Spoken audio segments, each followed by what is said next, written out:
Hello, ladies and gentlemen. Today is Monday.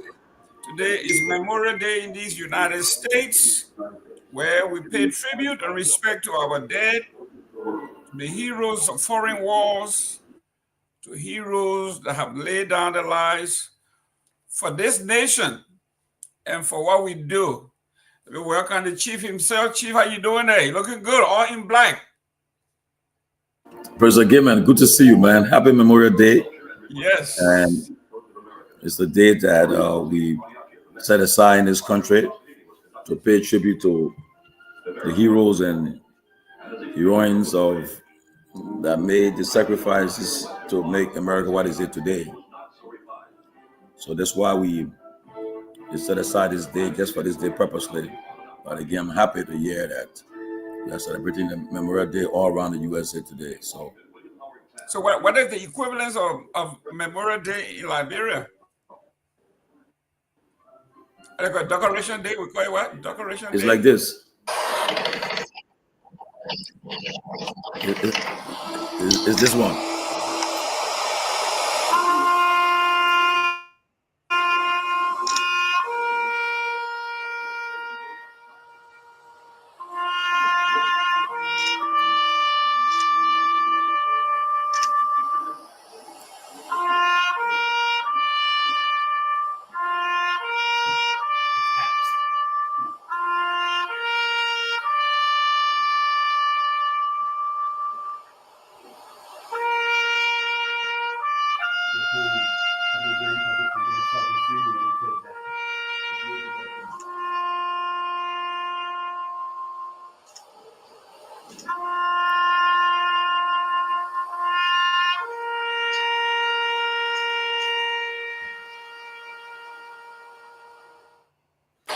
Yes. Excellent. And the equivalent of this day in Liberia is what? Decoration Day. Decoration Day. But usually this day in America is usually dedicated to the military. Yes. Yeah, they pay more attention to the military and for all the sacrifices they did over the years and so forth. Excellent. Do you have any relatives, friends that serve in the U.S. Army? Anybody you know of Liberian? Anybody you know that? I know my nephew, Hector Weah, and he served in the New Jersey National Guard. I know of my friend Nathan Latrobe in Rhode Island. He served in Rhode Island National Guard, and several Liberians too. I know recently somebody else that they serve in the Bureau Guards and U.S. military. Even this girl, Berenice Moba, she's on Facebook as Sea Liberian Clarity, I think. She also a retired military veteran. She's serving. It was in Iraq, I think Afghanistan. Yeah, so several, and then so we got a lot of Liberians, hundreds of Liberians in the U.S. military today that are serving, and some of them have already retired. Great. Ladies and gentlemen, share this show. Send us your comments if you have relatives, loved ones that serve in the U.S. Army or have served or passed on. Please let us know. I want to pay respect to Christmas Sally, the late Christmas Sally, huh? He served in the U.S. Army. May his soul rest in peace. Zoli Zo, a young man who just passed, I think about a month ago. He also served in the U.S. military. So those are folks that we know. If you have relatives and friends serving the U.S. military, please list their names, send your greetings, send your respect, and we'll read them in the comment section.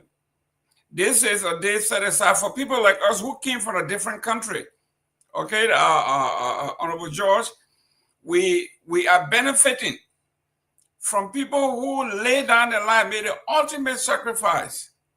For people like us who have never served, have never made any meaningful contribution, to come here and prosper. So this day is for them, and we definitely have to salute them. We have to give them the respect. Those who are alive, give them their flower while they are here. But this is serious. We are living in the greatest country on the face of the earth. It didn't just happen by mistakes. People fought and died for this, and they never enjoyed it. They made it possible for us. So when we say, when you live in this country and you have the opportunity to be here, take full advantage of it.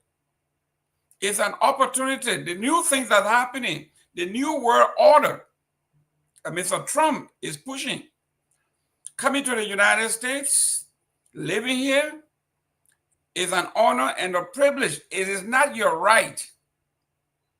So if you abuse it, they can revoke your right. They can take that away from you. Mr. George, you see what's happening on campuses, at different universities, everywhere. If you come here and you try to abuse the privilege that were given to you, they are willing to revoke it and move you forcibly from this country. Your take, Mr. George.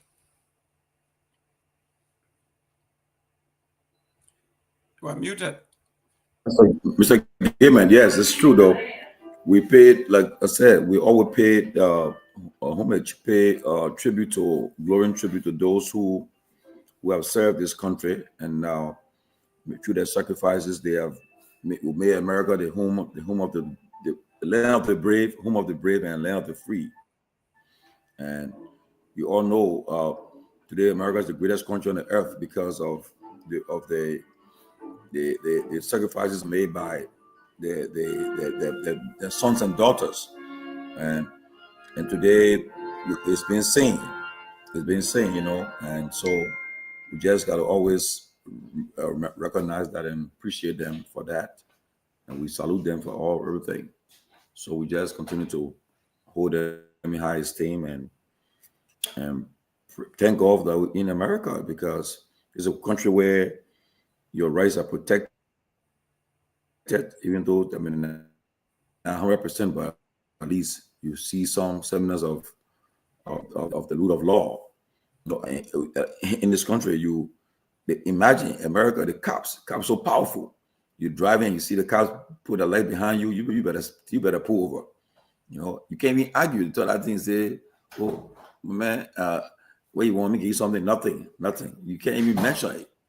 They pull you over, they ask you, the man asking you straight for your license, your insurance, your registration and thing, and he check it. He says, sit tight.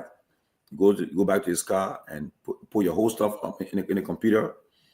And if you're not satisfied with you do a nationwide checkpoint right away, find out whether you are wanted or something. And from there, that's what happened. So we're just grateful to be in this country, and we'll always recognize them and pay tribute to those who made it possible for us to be here. You've been here longer than us, so you know exactly the role of President Reagan. He was my kind of a president. He was a great communicator, and he gave some good speech. There was a lot of speech to remember President Reagan on Memorial Day, and he always recognized the efforts made by the great men and women who served in the uniform. Just imagine. We are in Liberia doing tribal war, sectional war. We're fighting each other. Okay, nobody wants to make a sacrifice. Everybody feels entitled. Then you come to these people's country. Not only are they sacrificing, but they are dying. They're laying down their lives to make this thing what it is. All they are asking you is, make it better. Leave it better than you met it. When you come here, improve your life, do the best you can. If you are sweeping on the streets, be the best street sweeper you can be. If you are cleaning, be the best cleaner you can be. Be the best you can be at whatever you do. They take dignity in work. And for us to be this far, when you look at the Arlington Cemetery, you find children from representatives' children. In fact, President Biden's son, Bo, served in the military. You got great folks. It's not like where big-shot children can serve. No, it's an honor. Our God, the former vice president, served. Most of the presidents served in the military to make this what it is. So yes, it's an honor for us to respect all those Liberians, women and men that serve in the military as well. I know if you had the opportunity to serve in Liberia with the benefits you had, you would. But because the opportunities are not there, so you get it here, you put in your time, you do well, and that's what it is. And I give it back to you, Chief.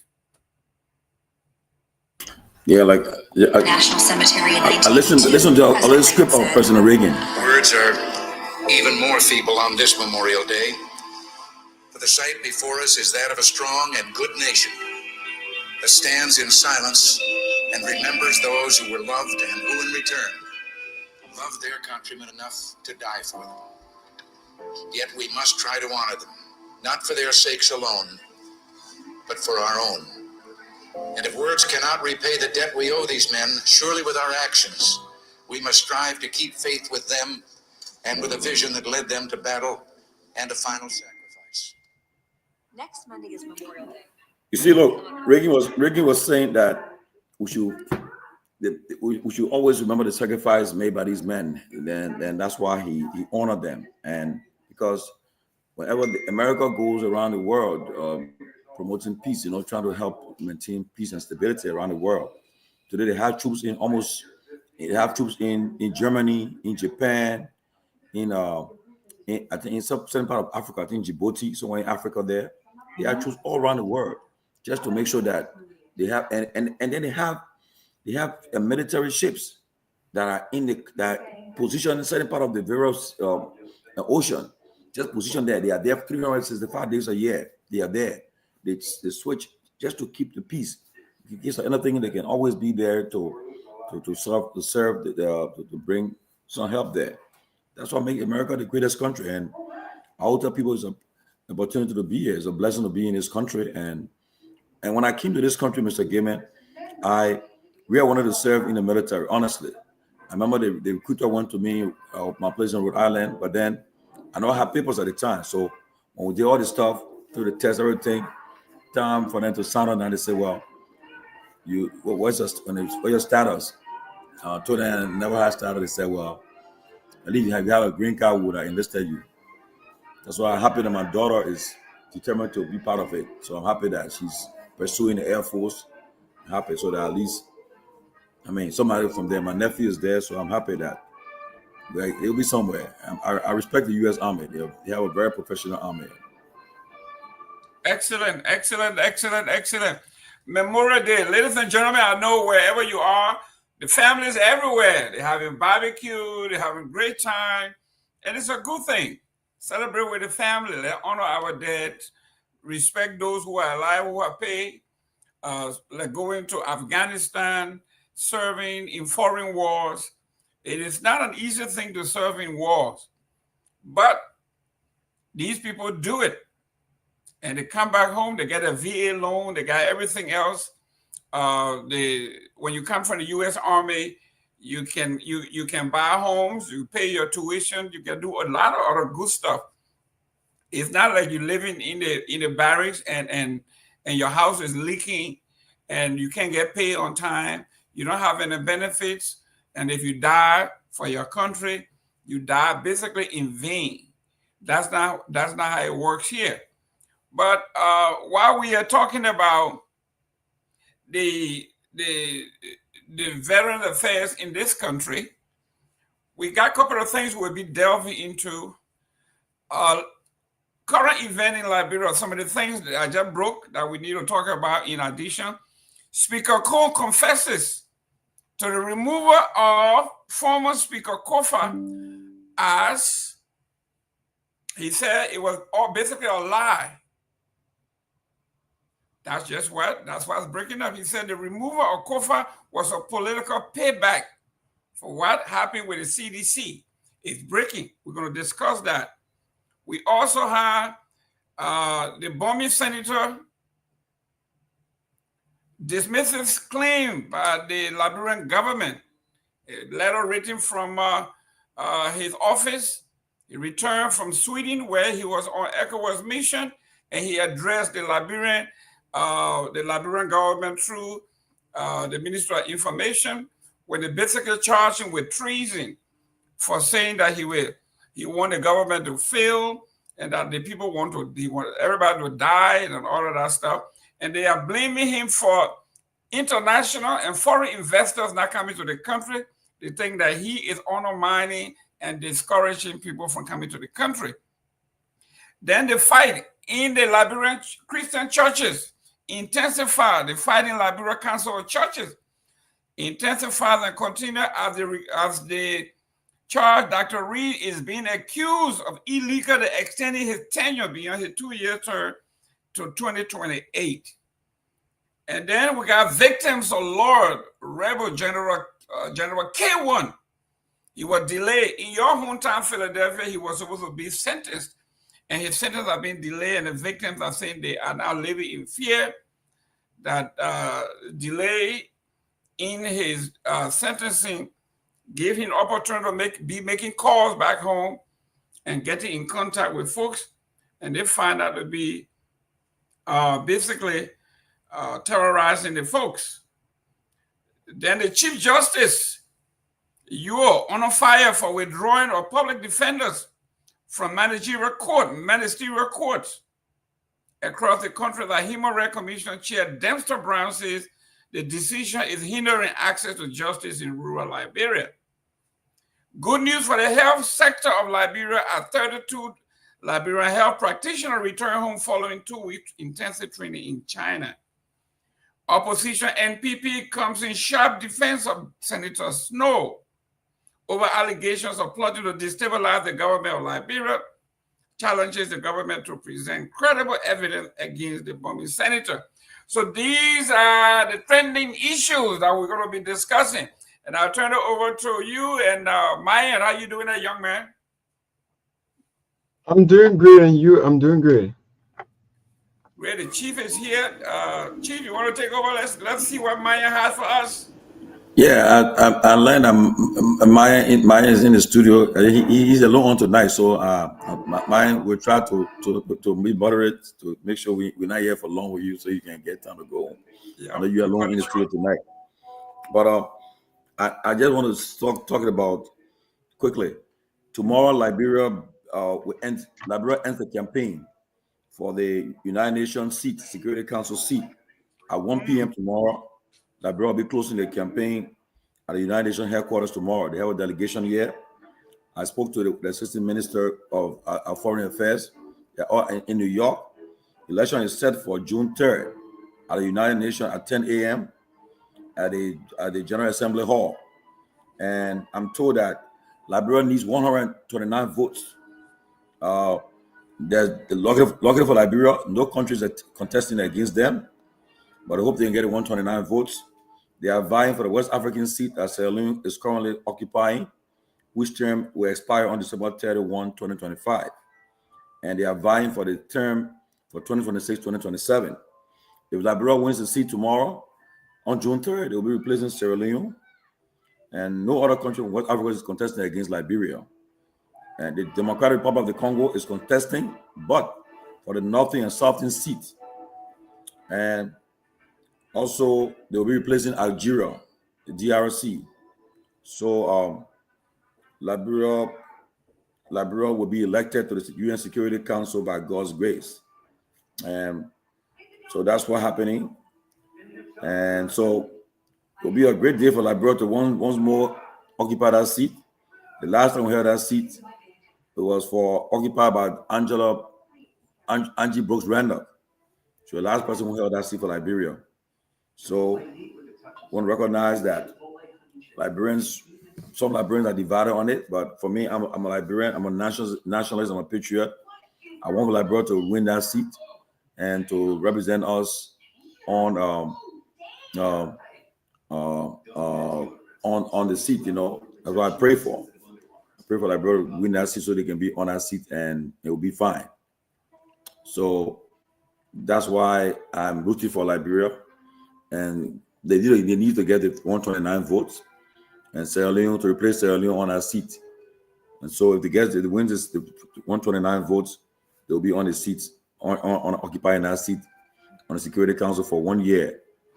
So that's why we pray for them to get the votes on June 3rd and make history again. Mr. Gayman, so what do you? Yes. Listen, anything that uplifts Liberia, whether you are in opposition, whether you are in position, anything that uplifts Liberia, we have to collectively agree to lobby, pray, and do as much as we can to make sure that Liberia succeeds.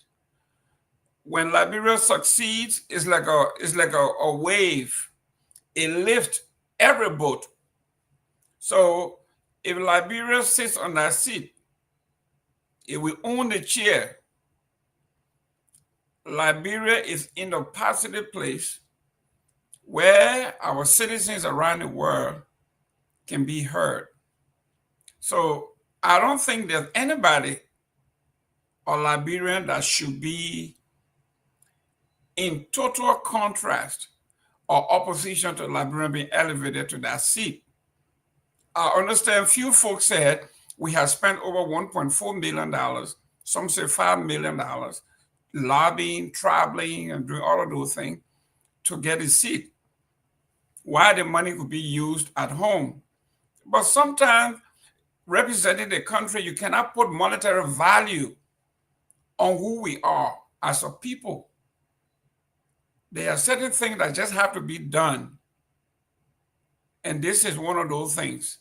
So whether you're in opposition or not, this is a good thing. Let's pray that Liberia will get this seat, will be represented on, at least it is not a permanent seat and we don't have any voting rights, but at least we will be at the table where we can make our case. And, but go ahead. Yeah, so the thing is, you just said something. If we're spending all our money, if we're now going for an uncontested seat, I'll spend all that money. That's the only thing I will have concern with. If we are contesting for an uncontested seat, no one running against us. Why would we spend all that money just to get that seat? I think we should. If we have somebody running against us, it's a different case. But from what I was told today by the assistant minister, it's an uncontested seat. But we need 129 votes to get that seat. You saw the last UGA meeting. You saw the former president. You saw Madam Ellen Johnson Sirleaf. You saw former representatives. You saw all of these folks celebrating. The president brought them along, and they were singing. God lifted all, or God will lift all, the kind of song they were singing. So sometimes you wonder if this thing, like the former president Weah said, the hard work have been done. I have closed the deal. All you got to do is the door is open, just walk through the door. That's what President Weah was saying. I don't need to go.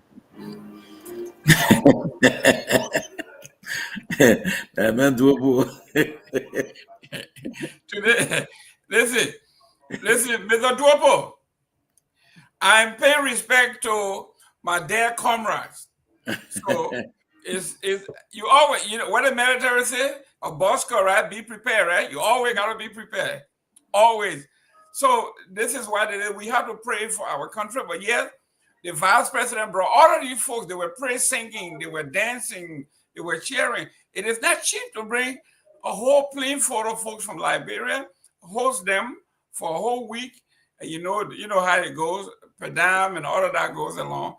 And President Weah told them, former President Weah said, I have paid the price. The door is open. This thing is sealed. The door is open. Just walk through the door and get on the seat. You don't need to spend all that money and pageantry. I don't have to do that. But we have spent a lot of money to secure this seat. And if what the deputy minister or assistant minister is telling us true, then it's going to make us look bad. It's like paying for something that is free. It makes no sense. If nobody contesting, and we knew this long ago because they may have set some deadline. And former President Weah have said it. This is our seat. We have done all the homework. We have discouraged people from contesting. So if it's that, why are we spending all this money? But anyhow, that's water under the bridge. Let us get this seat. Let's represent Liberia. Let's make Liberia great. Let's make Liberia great again. That's what I want to say. Yeah, I mean, I hope Mansfield Dopu or people was around to tell us about the significance of Liberia occupying that seat for the 1 year term. What benefits we get by being member of this, a non-permanent member of United Nations Security Council. I wanted to find out from them whether Liberia gets something extra by being a non-permanent member. But Dopu will be inviting him to come. He always tied up. So, but he's a foreign policy, I think, hawk too. He's the man's man been in the business for long. But we would love to see the year from them to give their views on why the importance of occupying a non-permanent Security Council seat. What benefits Liberia will get for the next for 2026 to 2027? What benefit we derive for Liberia? I hope that we could get some perspective from some foreign policy hawk, But I know the last time we held that seat was Angie Brooks Randall. So the last United Nations ambassador at the UN General Assembly, and she occupied that seat for Liberia. And on that seat, you were on a seat with Russia, America, the 5 permanent members: Russia, America, Great Britain, France, and China. Yeah, they are permanent members, and I don't know why Africa. Come on, man. And Ministry, I invited you several times. Check our exchanges. I invited you. Yeah, I would love to get a perspective from you. You're a political hog and foreign. You're a political strong. You understand the politics and everything. So you have been a great help. Well, Nora Jose, no benefit for my sharehold Liberia. So, but that's what she's saying. But I really want to know what benefit we get from occupying that seat. We are Liberians. We love pageantry. We love status, even if it means nothing. If somebody will fight to get a job to be minister with our portfolio, and they are walking around doing nothing. They got no office. They got nowhere to stay. They're just walking around. But this is the Liberia that we know. This is who we are. They will rather work for nothing, just a title, than sweeping the street and making money. This is who we are. So it wouldn't surprise me if this position come with nothing. But while we are talking about, let's talk about some of the guests that should be coming on this week if everything works out. Talk to us about some of the guests that you know about that should be coming on. I know on Wednesday we got Professor Wilson Tappert be coming on. Yeah, Professor Wilson Tappert will be coming on Wednesday. He's executive member of the CDC, and also former finance minister of Liberia, former minister of commerce, and he last served as the Environmental Protection Agency boss in the last administration. And also during the weekend, I will have Mr. George Talawoda. He'll be a guest on the weekend, either on Sunday or Saturday. I'll get a date, but I know he'll be a weekend guest. We'll talk about Liberian soccer, talk about President Weah. When President Weah's soccer career in Liberia and going to Tonnerre and to France. Talk about the Lone Star, about Salinsa. We'll have some social time to talk to him. He'll give us a lot. He's a historian too. Knows a lot about Liberia, so we'll have him on the weekend. And who else again? I know somebody else. I know. I have sent invitation to all of our news or podcast outlets for them to come and let's talk about what's happening in our media landscape. I think Mr. Dennis Josh should call me back with a time and date. He will be coming on. We also have the legendary newscaster Jerry Williams will be coming on, I think, on Thursday. So yes, Mr. George, you got a lot of folk calling you. They want to come on. Yeah. From history to sports to education to politics. I think the Honorable Tappert, Professor Tappert, he's coming on just in time when your brother Costa was on here lambasting the CDC. So it makes sense that you bring somebody more academic. We are talking about Professor Wilson Tappet will be coming on right after him. That would be a very interesting conversation to have with Honorable Tappet to come and talk about issues, broad issues. Like he said, no holds bar. Any questions? So my audience here, our audience, you are going to have Professor Tappet here on Wednesday. It's going to be very interesting. It's not going to be a regular show. It's going to be a little bit of everything: academic, politics, leadership, academic, you name it. Professor Tappet has it all. So we are glad that people are calling and want to come on. So I'll also be inviting. I've now I will confirm what they did with him. We have the former student leader, Comrade Mansfield Duopu. He has as his expert on global affairs, public policy, international relations, and governance. He just said that the Security Council needs to be expanded. The 5 permanent members have become a hegemony in global affairs. Sure. There's a new paradigm shift in world affairs. The global South needs representation on the Security Council, which is true, though. Which is true. I agree with him, but we'll get a lot from him when he appears there. So I'm sure we're having maybe Tuesday, Thursday, or Friday. We'll try to get him on one of these days to appear. We'll engage him, and he will have a lot to say. But we'll interact with him because he wants. I don't know what he's a member of the CDC. But I know he served in the CDC government in the early days of the CDC government. But I think he left later on. When he was not happy with things were going, I think he just couldn't stand for it, so he's had to leave and come back to the States. And he raises some beautiful, beautiful young girls just like me, you and myself. So we'd love to have him. So I will try to conclude with him so that we can talk about the politics, about the global affairs, and what about ECOWAS, about the AU, about the United Nations, United Nations in total, and talk about America. What America is doing, what's happening, how that bro benefit, He said he was sympathizer of the CDC. Yeah, he was sympathizer of the CDC. So that's somebody good to listen to, perhaps. That he's a sympathizer different from a partisan or a member. So that means the person is a free thinker. Why should they love the party, perhaps, and they sympathize with the party, but not a member. So the person is more free to talk and will express himself freely. So it will be good to have complimentary Duopu here this week with us. So hopefully we'll get him on the schedule. But it's a game, man. You can just continue. Mr. Duopu, hopefully he have done the autopsy that we're talking about. The CDC has to do an autopsy and tell them what they think was the cause of the death or the demise or the defeat of the CDC. What happened?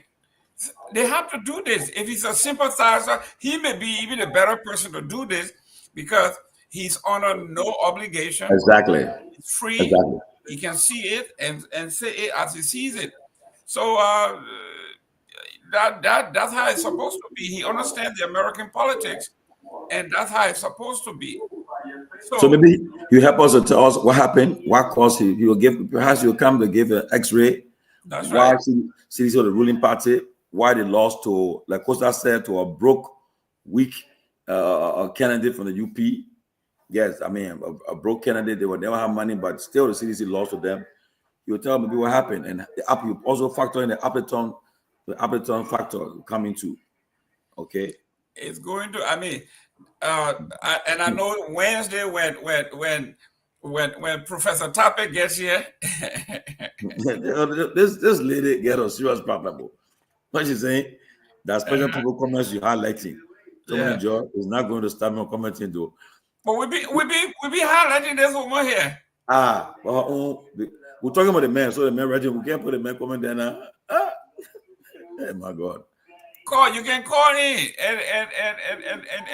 and say what you want. Yeah, but I think Professor Tappet will also come in and we'll push him on that. Since he was an insider, he's coming right after Mr. Duopu. That would make sense because we're going to get an inside autopsy and an independent autopsy, and see what really happened here. And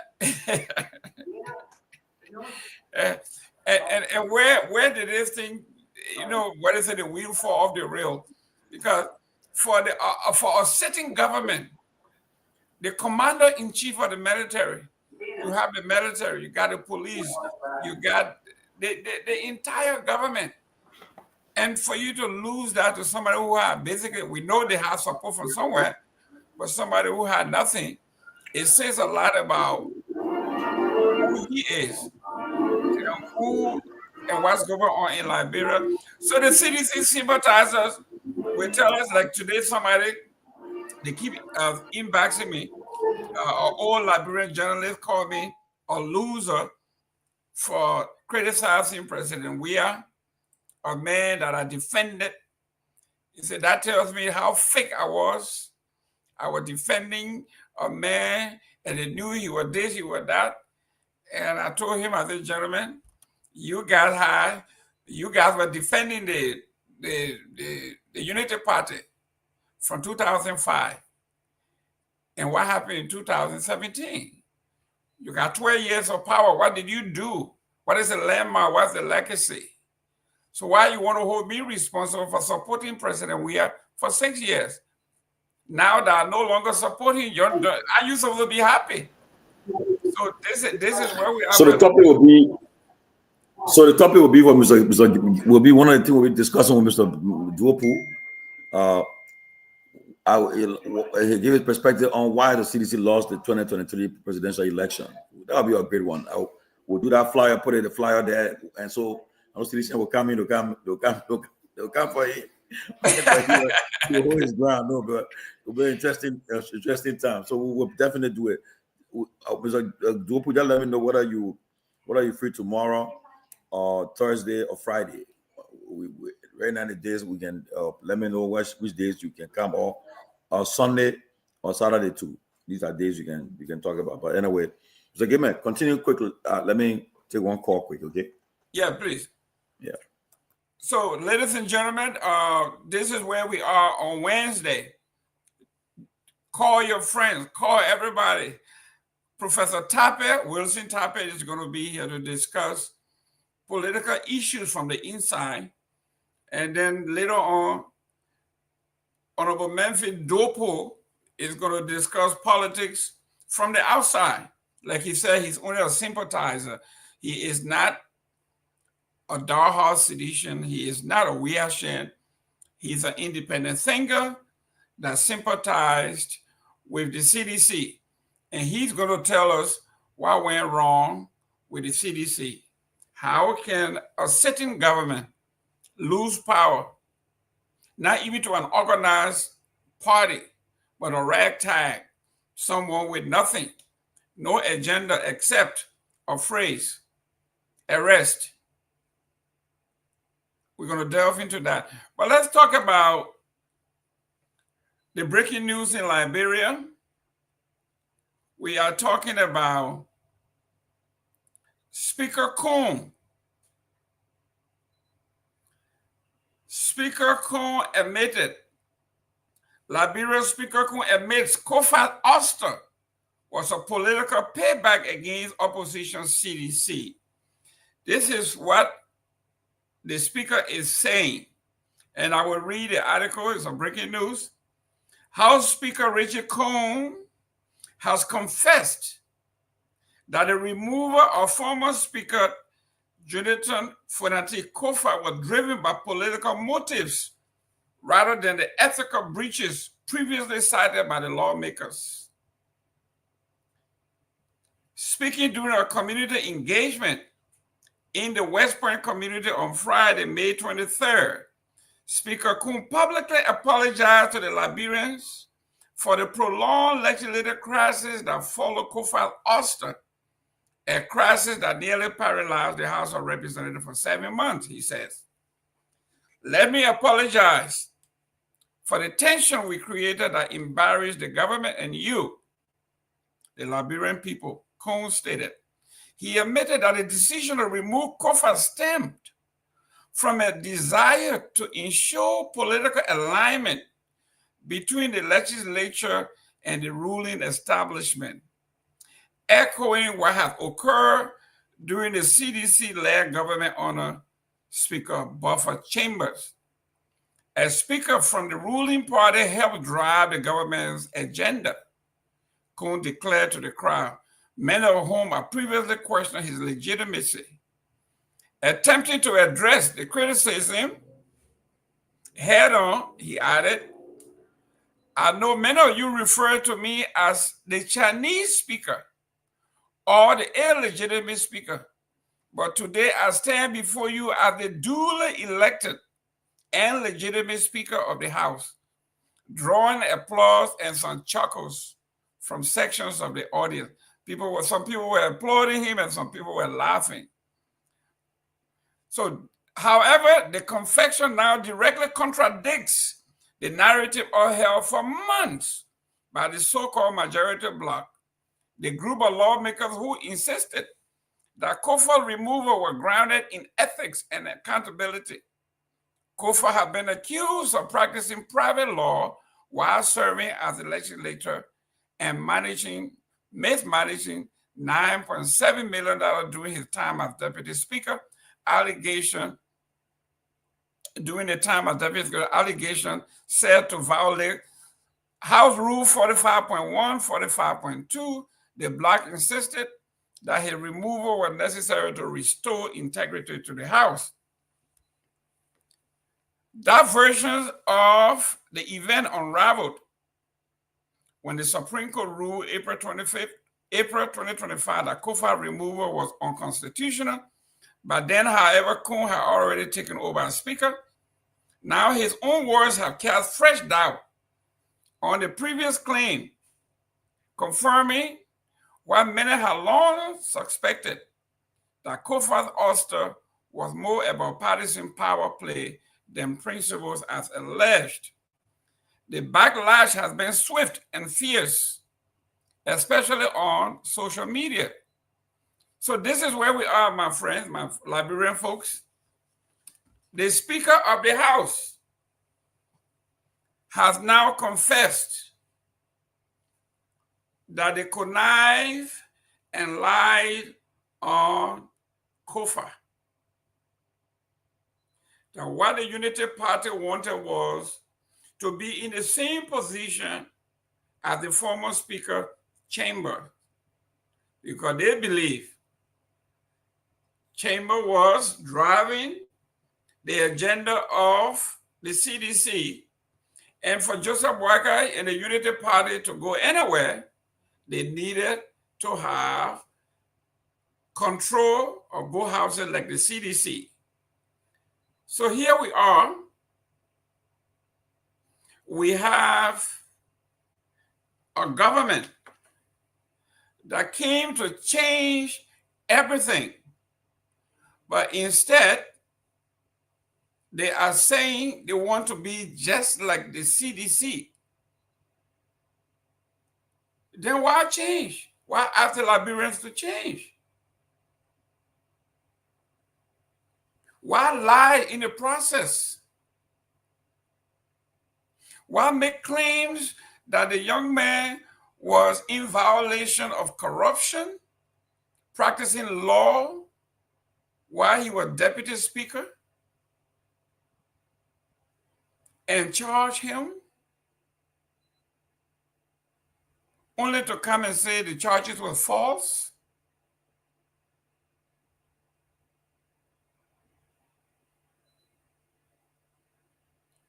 And had the gall to stand among Liberians and say, I acknowledge you call me Chinese light, I agree. You call me the illegitimate speaker. And the very reason why they call you illegitimate and Chinese speaker is because they suspected that you were a liar. And now the Liberian people have been vindicated. You just admitted that you lied to them. The speaker confessed And this is the headline, the front page Africa carrying this headline and the entire story. Speaker Cohn confessed the removal of former Speaker Kofa was a political payback. They want to mimic the CDC. And this is why Musa Ability, the chair and founder of the CMC, keeps saying, if you wanted to be like CDC, why didn't you just allow CDC to remain? What change is this? Because CDC had a speakership that were legitimately won.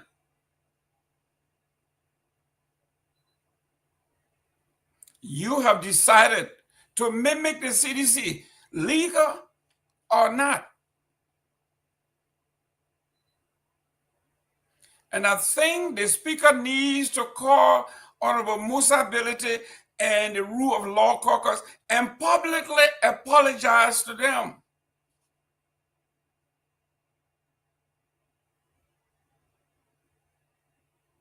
He confessed that he lied, that they lied.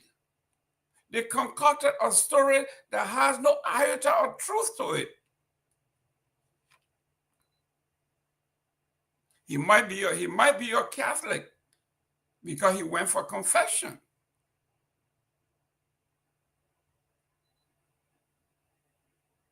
And while he was confessing, people were chuckling, they were laughing, knowing he had nothing serious, nothing new.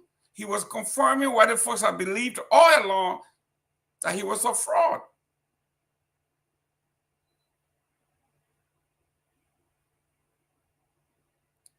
So let's go to the second point here. As we wait for our panelists to come, let's look at the senator from Bomi. Senator Edwin Snow was attacked by the Liberian government through the Ministry of Information, Cultural Affairs, and Tourism. You all have read the letter. The Republic of Liberia saying that Edwin Snow wants to destabilize the state. In addition, they are saying he is discouraging international partners and foreign investors to come to the country. And Edwin Snow responded by saying, I am going to cut my trip short and I'm going to return to the country as this is serious.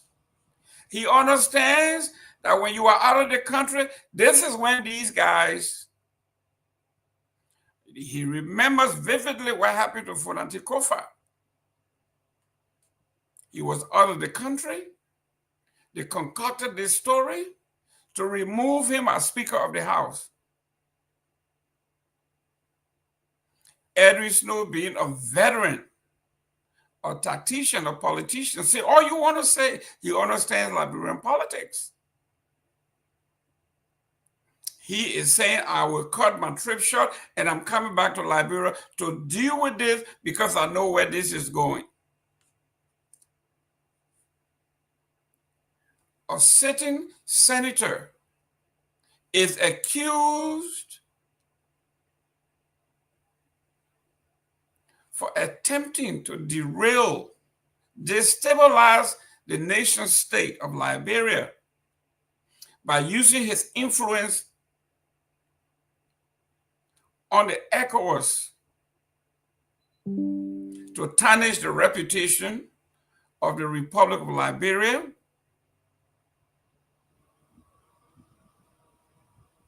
it's a serious case. This is the equivalence of treason. A sitting senator is being accused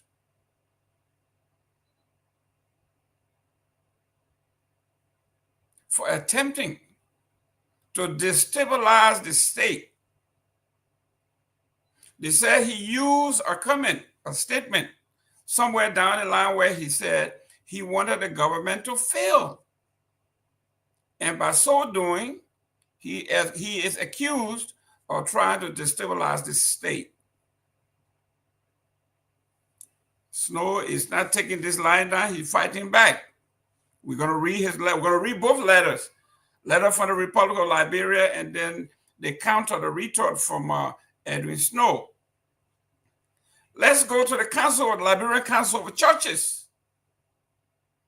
The fight in the Liberian Council of Churches intensifies as Dr. Samuel Reed is being accused of illegally extending his tenure beyond his limit.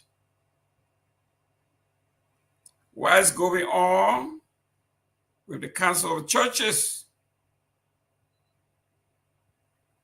And finally, we're going to discuss victims of Lord Rebel General K1.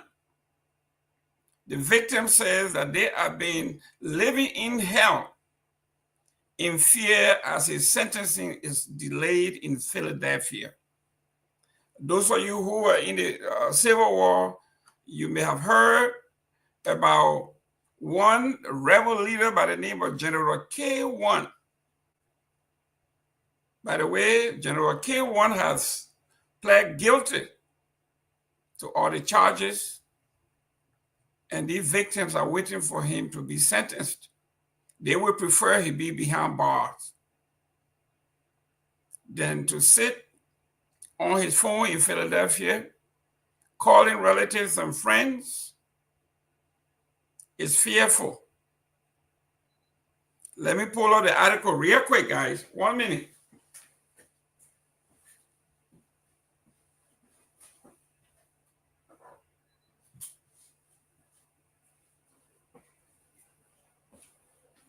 Let me pull up this article from the gentleman here. Welcome, Mr. Namwe. It's good to be here, Mr. Gilman. How is your Memorial Day weekend going? The Memorial Day weekend is beautiful here in the beautiful Florida. Is 85 degrees. It's sunny. The breeze is blowing. We live right on the beach, just like Grand Bassa County or your hometown of Cleveland or Harper or anywhere in Maryland on the coast. Is beautiful. Welcome. Thank you. Yeah, I know you're getting ready. As you get ready, let me. I want to speak briefly to some of the things you and Tomalin started talking about while I was in the back. I sent Louis, a message. Ambassador Brown, Louis Brown. He hasn't got it yet. I was hoping he would come on and briefly talk to us about the significance of the, UN Security Council seat. Because he is now the ambassador of Liberia to the United Nations. I think he would be best placed. Of course, I heard you and family invite Mr. Dopu, who is also eminently well qualified to discuss that topic. So I'm glad he'll be coming on. But I want Luis to come and tell us, because he's heading the campaign. What is it that he's doing? How is he counting the votes? As you indicated, it's an uncontested seat, but I think this is our second time around under this government, if I'm not mistaken. The last time we didn't win. So there is some competition to be had there. So, I hope, while we're on, if he gets my message, he will still come on to talk about it. Besides the bragging rights, I'm not very sure, what else is there that we're getting. Yes, it will give us, access to rub shoulders, with the big boys, the big seven or so. I don't know. I mean, we're supposed to also come in with our own experience at peace building and stuff like that. But in recent past, I'm not sure that there's anything we can really brag about as pertaining to building consensus, keeping the peace. Given what you're discussing now, our own Capitol building, we couldn't keep it together. The whole thing went up in flames. And now, the Monday morning quarterbacking has begun. Speaker Kuhn did not make clear, his motivation for wanting to be the speaker. He said it. He wanted to be the regime speaker. He wanted to be their speaker. They needed to own their own speaker. It's part of the fact that these are three co-equal branches of government. The legislature is supposed to serve as a check and balance on the government. But the UP's perception of this whole thing is that, everything should be one. This is a unitary government so far. They're trying to unite all the branches. I'm not sure the Supreme Court is with them on that. But yeah, he has made very clear why he's been trying to unseat Kofa. They provided reasons why they wanted to unseat him. Some of the reasons, they kind of had a little bit of legitimacy to them.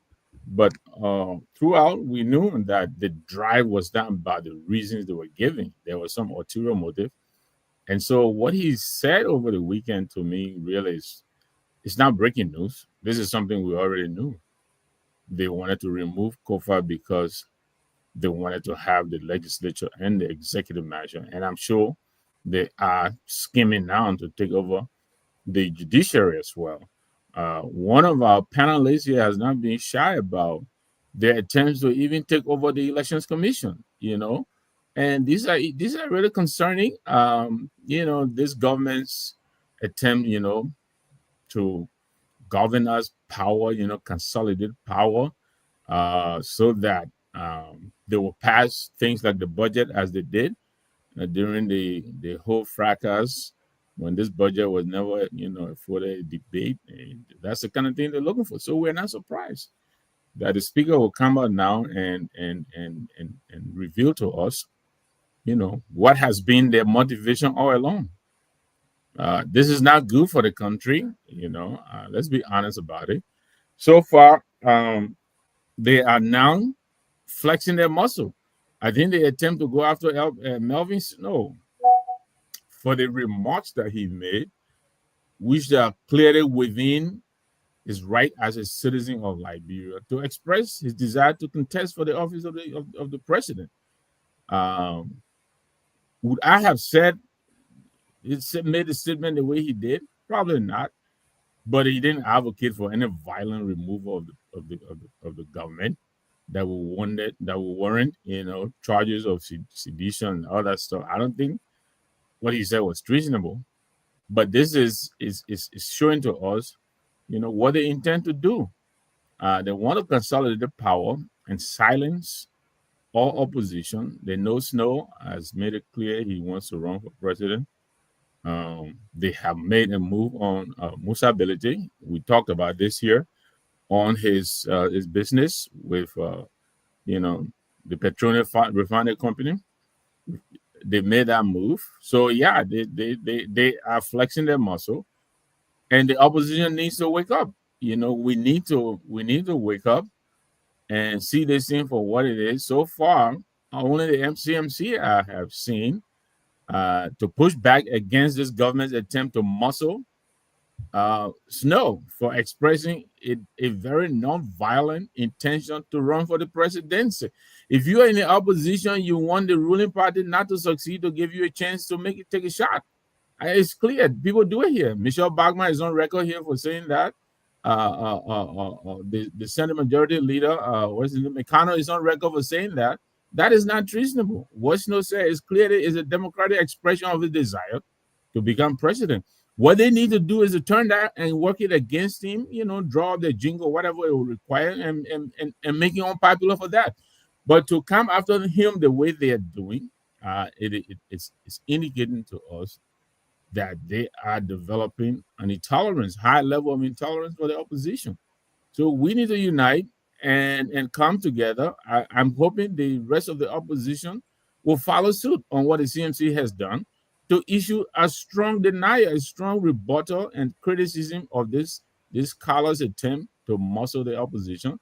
But I'll pass it back to you. It's good to be here. Great. Keep Tomalin, what's up, my brother? Mr. Nyenwolo, how are you? How's the family, man? God is good, man. God is good. All is well. How is yours? Great. Honorable George. Yes, Mr. Nyenwolo said something very profound, and honestly, the opposition, they are very weak. I would say that they're very weak, and if they continue to tread down this pathway, you should expect more rainy days for them with this present administration, and they will have their own way. You just saw what happened with the Speaker saga. They in fact they used the opposition too, especially the CDC lawmakers. They used them to help them remove the speaker, their own speaker from their own party, and they used them to do it. They lured them with money. We saw it, and they went to work. And majority CDC had majority lawmakers in the House, and majority of them were on the side of the ruling establishment to remove the speaker. And the CDC too, as a party, they responded very weak. They were very weak in the response. They didn't do nothing. All they did was make speeches, and all they did, but all when the Supreme Court even ruled that would have given them some legitimacy to say, well, any action we're taking to resist to compel the government to respect the Supreme Court ruling, because they will be actually under the law that they'll be saying we are protecting the rule of law. The Supreme Court, the highest court in the land, ruled that the Speaker Kofa was legitimate, but yet and still they had a big press conference at the ANC headquarters. Everybody spoke there, and Liberian people thought they were about to compel the government to respect the Supreme Court ruling, but they were all what people call vla. And the people say, okay, these people just make noise, so they're weak. We'll continue to push their button. And that's what's happening. We continue to push their button.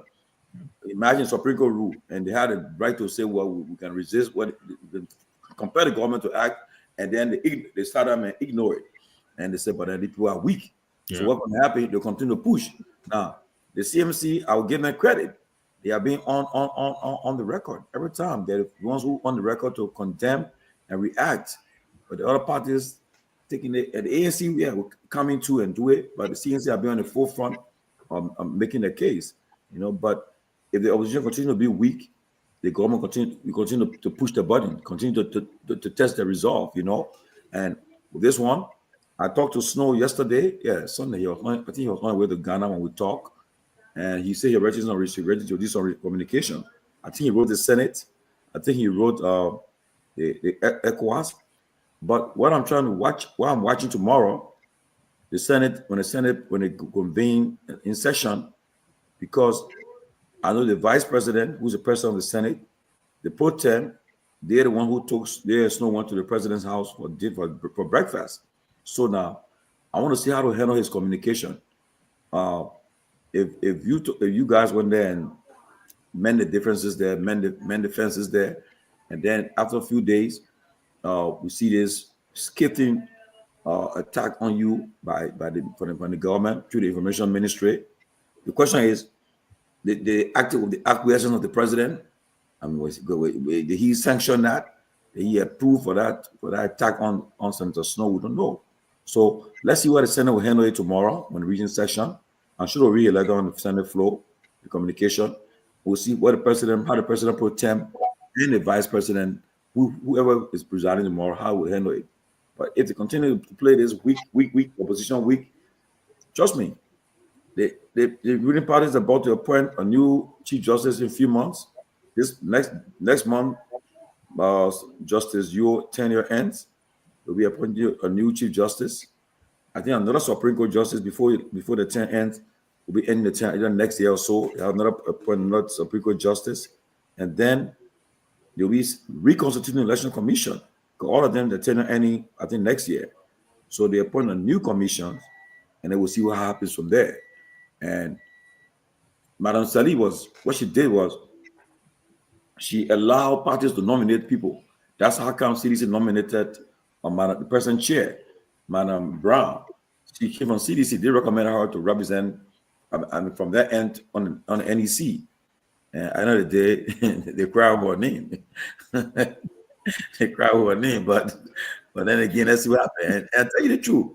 I had a discussion with one of my CDC board today, and we went back and forth. And I said, look, UP, give them a credit. They are sophisticated. They know how to play the game.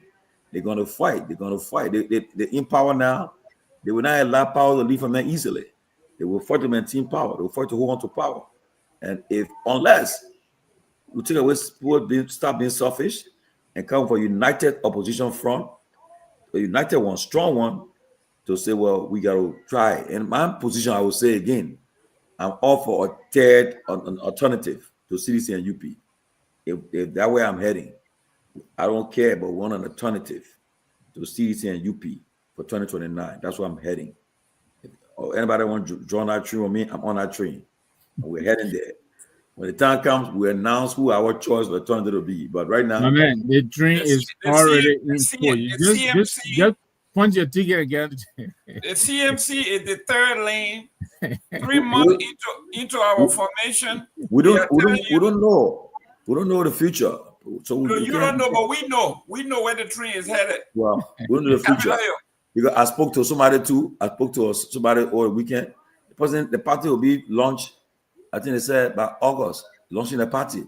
Good. And so I don't know the party, but we're launching who will be the political leader. I don't know, but watching our option. We still got great candidates. Mr. Cummings is there. Gongloe is there. Moneyback is there. Let's see what happens. But we are positioned. We're clear that our position is clear. CDC and UP for 19 years, 20 years. The country is still where it is now. Let's try something new. Gee, let me quickly chime in on some of the points that you made, and you know, because I want to make sure to reiterate some of the things you are observing, which we are also observing here. You talked about Senator Snow. First of all, the senator, he visited the president alone and had breakfast. Then there was another visit with the president along with his colleagues. All of this happened after he made a statement. Now, you guys hosted Henry Costa here on the show, I believe it was Friday or so. And he himself, he said some things. So now, it looks to us that this belated attempt to go back now and go through the trash can and sift out some of the things that were thrown out. And lo and behold, the fine. Oh, Snow said something about this government a couple of weeks ago. This is something really, it is very concerning, But you said that this government is pushing the limits, and that is quite correct. I think they're trying to test the fickleness of the opposition. And we need to really, really unite. We may not like each other, but we are in a basket that is being shaken, and we have to unite and come to each other's aid because there is strength in unity. So I cannot reiterate this. You may not like the CMC, or you may not like the ANC, or you may not like the CDC, or whatever it is. But right now, we are in the basket of deplorables in the side of this government, and we need to unite. So I'm glad Mr. Gay is here. Let him bring the ANC's angle to this thing. Welcome, my young brother. Thank you. I am fired up today than ever before. I have never come on the show with the exuberant and the zest in me like I am today. And the reason being is simple. My man, where your position on the snow team before you get fired? Or where your position on the snow attack? Hold on. Before I say what I want to say, let me get the word off my chest. My political leader, Mr. Alexander Benedict Cummings, and us had a very, very fruitful conversation last night on the conference call. And I saw a fiery and a more determined, solution-driven, and laser-focused Mr. Alexander Benedict Cummings last night. A man who wants to win an election in Liberia, not just by talking, not just by showing up on social media or at the radio station, but a man who is determined to transform our nation, Liberia, for all Liberians, not one group of people, educated, uneducated, no name or name, whatever you call yourself, as long as you are a citizen of the Republic of Liberia, you want to serve. He want to serve you. I got a question for you. Go ahead. Will he accept being vice president to CMC Musability? Absolutely not. First and foremost. Oh, but how you going to serve? Mr. Namwe, this man said you want to serve. You want to serve, but no. Okay, hold on. You want to play that game? First of all, you get let the audience know that the man who is asking this question He's an executive vice president for administration for the CMC. Yes. The Liberian people don't even know CMC. First and foremost, Cummings' name is not a strange name. Cummings ran on his own and got 7%. You are yet to get 0.001% of the vote, but you're asking somebody to be your vice president. That's what we're going to do here. The ANC is open for all Liberians. Matter of fact, here in the diaspora, we are going through a transition right now. Any Liberian who have the desire to want to serve, you're looking for a place to be, you want a political party to be a part of, and an organization to be a part of. The ANC is open, and we are open all positions from the chairmanship all the way to whatever level you think about. It's open. We are in a transitional period because we are going to one organization in the diaspora. The fragment of ANC that you have seen before in the past, all those fragments going away. We are forming one ANC diaspora. Whether it's in Europe, whether it's in Australia, whether it's in the US or Canada, it's going to be one ANC. And ladies and gentlemen, we are here not to talk down any Liberian. Every Liberian is welcome to the ANC. Within the ANC, everybody is somebody within the ANC. So you don't have to have a position for your voice to be heard. You don't have to be the head for your voice to be the heard. Yes, what we want. The Liberia that many politicians and government officials want for you is the Liberian what you will not have a say. It's a Liberian that the likes of the Heron Costa will get money from this other government and shut their mouth and don't say anything. It's the Liberia they want for you. But here's the Liberia that Mr. Cummings want for you. That you and your children will have a future. That even if that sweeping job, you will get paid on time. Even if that selling in the store, you will get paid on time. When you are police officer, you will get decent wage for your salary. You don't have to drink some be water. a beggar in your own country. Drink some water and relax. Listen here, listen. I told you, I'm fired up. I am fired up not just because I am a Liberian. I am fired up because my political leader have decided that yes, indeed, he's going to run 2029. It's not a speculation. He has been confirmed he's going to run. Another thing again I'm fired up about is that every Liberian should understand that we want a Liberia where we will not import furniture because we possess up to 46% of the rainforest in Liberia. Are you reading? Are you reading? I think across there. That's why you froze just now for 2 seconds. So yeah, no, because it's coming from Larry Kennedy and somebody who I have so much respect for, so I have to pause and read that. What or not, I like what he's saying. That's I'm sure Larry just pulling your leg, man. It is coming from Larry Kennedy, and I respect this individual very much. I have so much respect for him. I don't necessarily have to agree with what he's saying, but I have to give him the utmost respect because he is Larry Kennedy. Okay, thank you very much. Honorable Name, will you push for Mr. Cummings to have a landing spot to get his feet wet by being vice president, or you think it's too much for him? Look, I can understand, the immediate pushback from my brother Anthony here and others. Yes, the ANC has been around before the CMC, and that's understandable. So it's more like big brother to the CMC chronologically.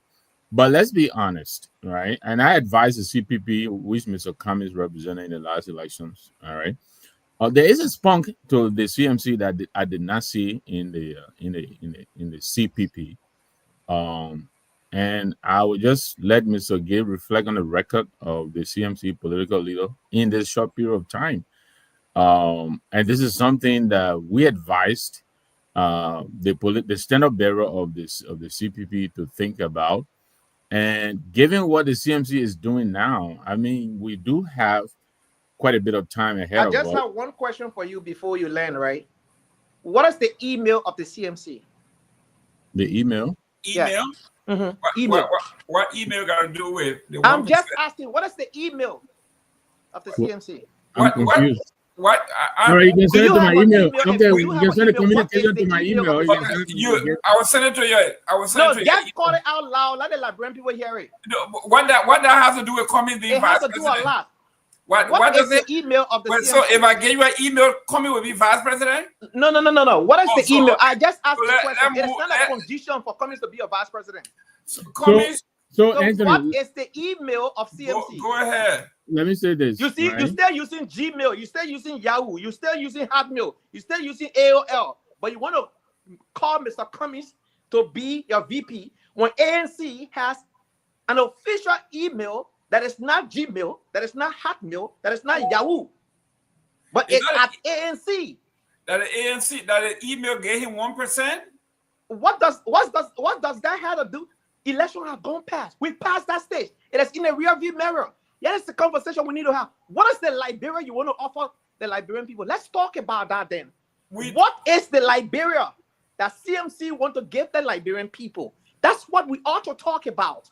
How many seats you got? How many seats you got in the House? I don't think that question is irrelevant right now because the Musa Belete you're talking about came on the CPP ticket. Let's see. When Cummings was the head of the CPP. I was in flight when are you. we going to have this conversation? Yeah. If this is going to Go ahead. Now, we don't want to make this thing serious. Because because it's not an equal weight. CMC is like a heavyweight. We want to see a national bill coming out. Listen, Keenan. We want to see a national bill coming from Musa Beledi that will impact the living condition of the Liberian people. Put food on their table. Give them jobs opportunity. Not just his district, because he's not just a district representative. He's a representative of the Republic of Liberia first, then the district. Mr. Namwe. So let's see what he's offering Liberia as a country. All right. So, Mr. Can we have that conversation? I was in flight. So what? He has been in the House of Representatives for over a year. What is the national bill that he has championed? Mr. Gay, good question. Go ahead, Mr. Namwe. All right. So, Mr. Gay, let me tell you something. Let's not trivialize the discussion. See, email has absolutely nothing to do with the running of a political party. Absolutely nothing. Email has absolutely nothing. And these are some of the minutiae that got the CPP where it ended. So please don't bring that here. Don't talk to me about email. What does email have to do with anything? Absolutely nothing. Can I answer that question? No, you stopped me earlier, and I'm not going to let you stop me now. No, you stopped me earlier. Let me go now, please. Okay, go ahead. All right. So let's talk tangibles. I think that's where we should focus. Yes. Okay. On the national level, not his district. You're gonna tell me how to say my own. I thought you say your own. I kept quiet. Let me say my own. Don't direct me how and what to say. But let me tell you this: Musa has pledged to reform the elections law. That is a pledge he is gonna follow through with. Musa has pledged to drive an audit of the House, and that's something he's committed to. There are a lot of things he intends to do. The ANC, which ran the CPP, was in the House in the last legislature. You had seats in the House, didn't you? What did you do there? I don't think you can tell me what you did there. What did you do? You took the $30,000. You're represented in the House. They all took the $30,000. Mr. Cummings told them to give it back. They told him no. They didn't give it back, did they? You want to sit here and tell us what to do in the House? So let's not do that. We're on the same team here. We are on the opposition side. Let's not bring our dirty linen here to wash. I think we should focus on what we should do together going forward. We want to reform the elections law, and we urge the ANC to join us and join Musa. Let's do that. Let's make the elections law more equitable. The House rules, we want to reform those rules that will allow you to elect and unelect the Speaker. Musa has pledged to do that. Then there's a whole range of developments that he intends to put through the House. But like I said, my brother, we're on the same team here. I would not want us to bring out that. Right now, our foremost opponent is the UP government. I think that's where we should focus our energy and try to point out what they're not doing right. And I can show you, you don't even need to look anywhere. There are lots of the things they're not doing right. I think that way we need to focus on.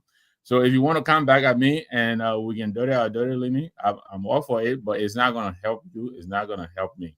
I think we should talk about the feelings of this government, and let's see how that will ring through to our people and help us. Now, in the way Snow said it, but our objective here is to win the election come 2029. I think that's what we should be focused on. So, Mr. Nangbe, someone who I admire, and it is a privilege to always share the same platform with you from Focus. And likewise, Liberia. likewise. Yeah, from Focus on Liberia to here on the closing You argument. know what the American people But say? hold on, Mr. Gibson.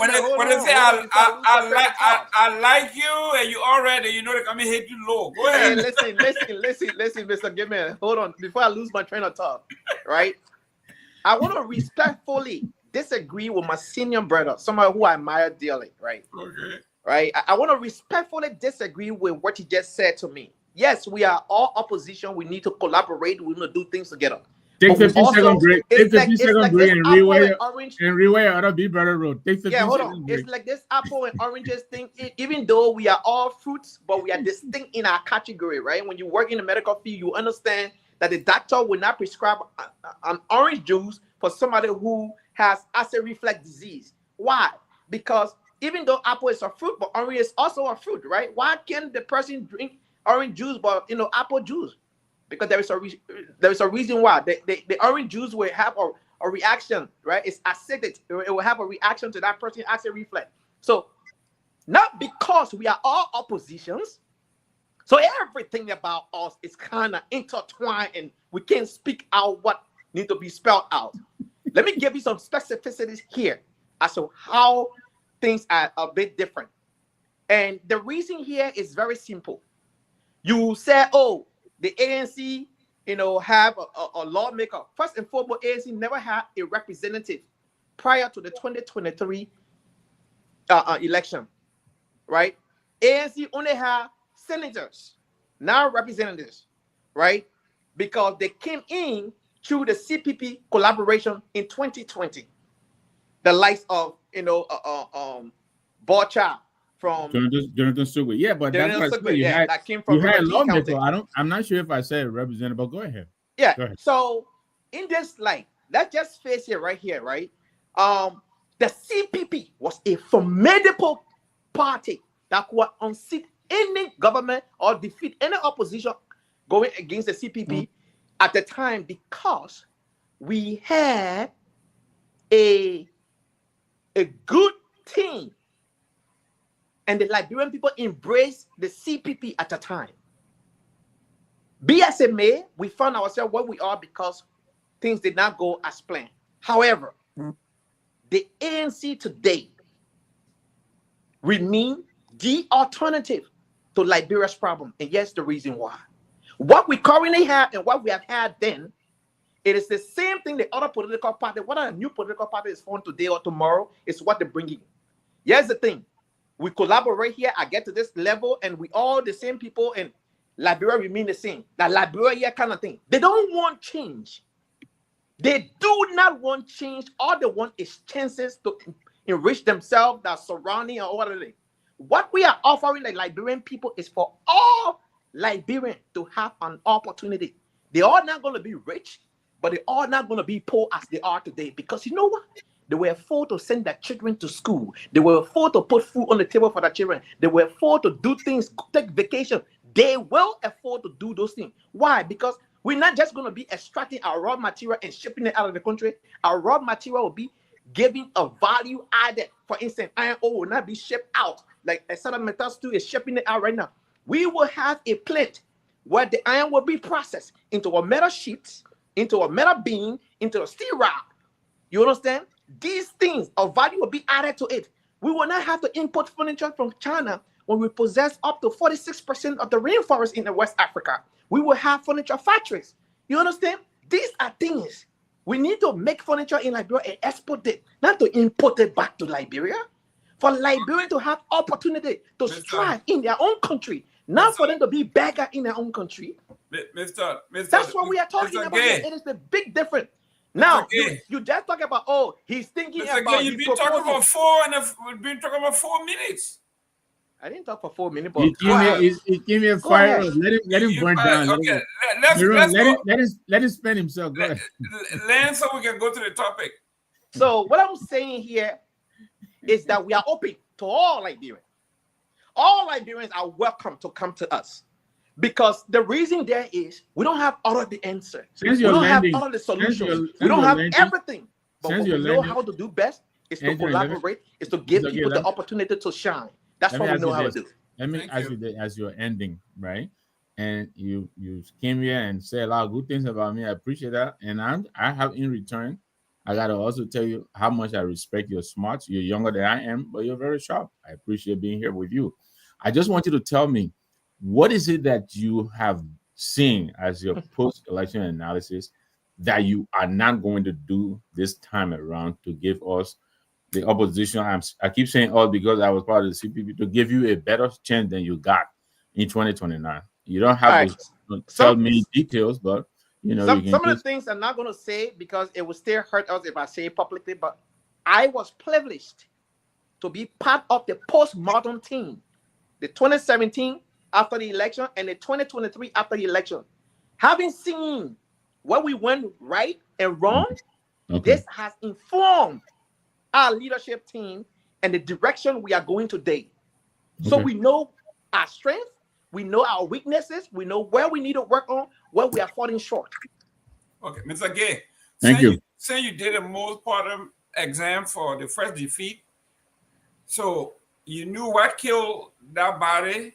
Where the man you to say? I didn't want to go there, but yeah, exactly. You looked at what you did wrong in 2017. You learned from it, but now it got worse.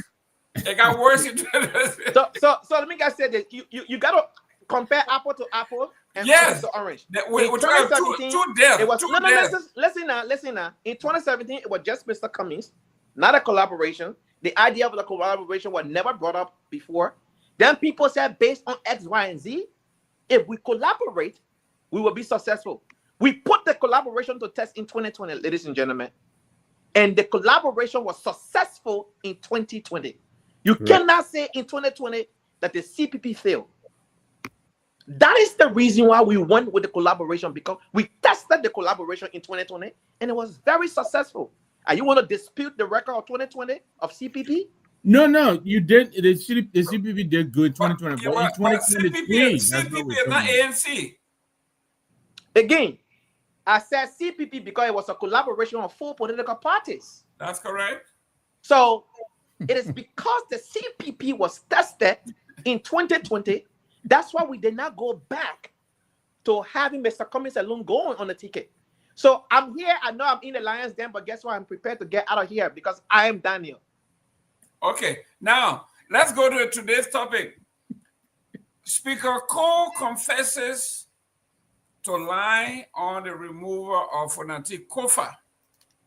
So now, should the speaker apologize to Musa Ability and the rule of law caucus that they were on the right path all along? Well, this is something that we have known all along. This is not strange. That is the reason why people like me and other people spoke publicly about the illegal removal of then Speaker Kofa. We spoke about it because we knew then they did not follow the rule of law. And so this is not new to me. Anything that anybody does after the fact now, it's not news to me. I didn't say news. I'm saying, should they apologize to Musa Ability and the rule of law caucus? Whether or not they apologize, what difference it makes? Sir, just answer the question. Whether or not they apologize, I don't see any difference it makes. I'm asking you, should they apologize to the rule of law caucus? I'm giving you my opinion. Whether or not they apologize. I'm asking you a question. I'm asking you a question. Just answer whether they shoot or shooting. That's all. Nothing big to it. But again, I'm responding the way I think best to respond. Okay. Sir, I am asking you, the speaker today confessed to lying that the charges against Fonati Kofa was concocted. Jerome, let me rephrase your question because I think half of him because I got Musa in it. So let me rephrase. Anthony, I don't hate Mr. Benedict. Mr. Benedict knows I don't hate him. Mr. Benedict is a very good friend of Mr. Cummings. I don't hate Mr. Benedict. Okay. I'm not a hater of Mr. Benedict. Let's just be frank here. Nobody said you hate him. Mr. Benedict. Okay. I'm grateful that we're on Mr. Benedict platform because as a radio station relaying our message. I'm just asking you a simple question. Let me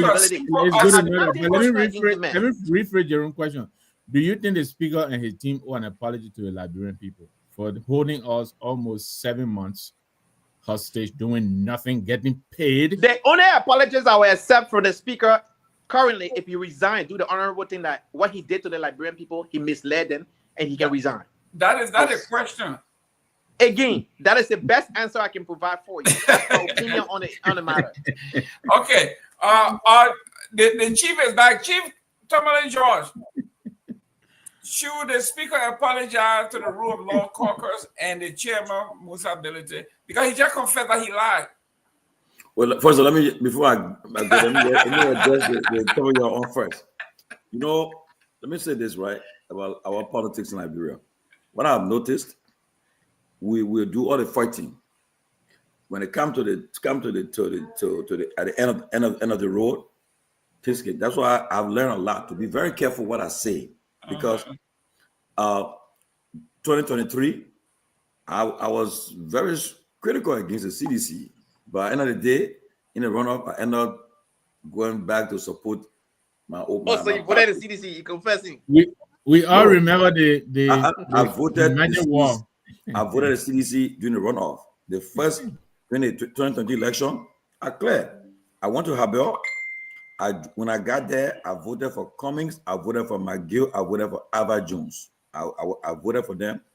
It was easy voting because when I got Habel, Incan 2, Incan 1, I voted. And because we had our tag on, they say you can't let people go fast. I did it fast. I went there, the European Union people were there.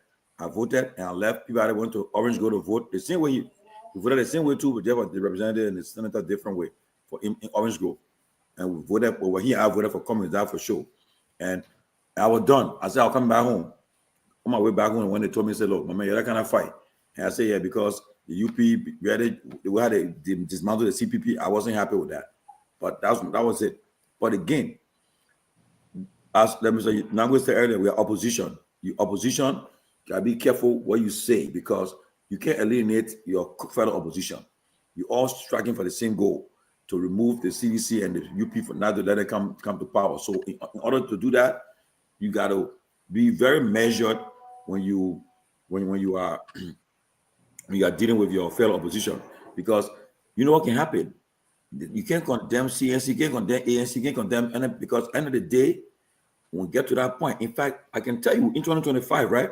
2026, it will start getting, you start seeing the puzzles taking position. Coming to 2026 end, you will get to know now where the opposition will be heading, who will be leading the opposition, who will be moving towards that end. You get to know it, because right now I can tell you this too. A lot of talks are taking place. People are talking. People are having talk. They are talking. They are discussing, making some movement. And I just talked.